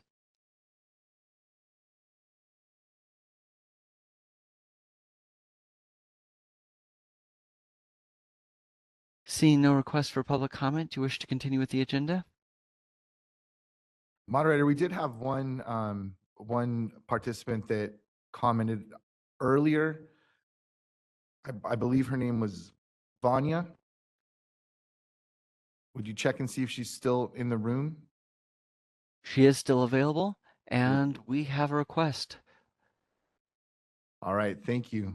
We're going to send a request to unmute your microphone. Yes, thank you. Can you hear me? Yes, go ahead, please. Yes, my name is Fania Knight. I'm speaking to you on behalf of licensed educational psychologists across the state to address a critical issue impacting our ability to serve California communities effectively. As professionals specifically licensed to support the mental health needs for our communities through diagnostic assessments and therapeutic services, particularly for conditions related to the learning process, such as autism and ADHD, we find ourselves at a significant disadvantage due to our current exclusion or recognition from insurance providers. Despite our rigorous training and specialized expertise, LEPs are not recognized by insurance boards, and our diagnoses are not accepted as valid due to unfamiliarity with our licensure. And this is preventing our clients from accessing much needed diagnostic assessments as well as ongoing therapies. And we respectfully request the board's support in advocating for the inclusion of LEPs in insurance panels and the recognition of our diagnostic capabilities by insurance providers. Our licensure uniquely qualifies us to offer diagnostic care and therapeutic support, and our inclusion would significantly enhance the mental health care infrastructure in California, providing more immediate and accessible support to those in need. Thank you. Thank you, Vanya. Steve, I would like to investigate the possibly making that an agenda item. If we could meet and talk about how to what that might look like for the board, I'd appreciate that. Thank you.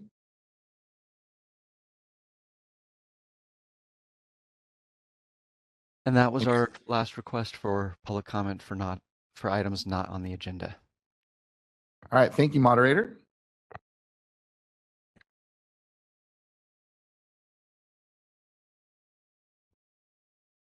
All right, and with that, our business for today is complete. Thank you for participating. We will resume the meeting tomorrow morning at 8:30. I look forward to seeing you all there. Have a great rest of your afternoon.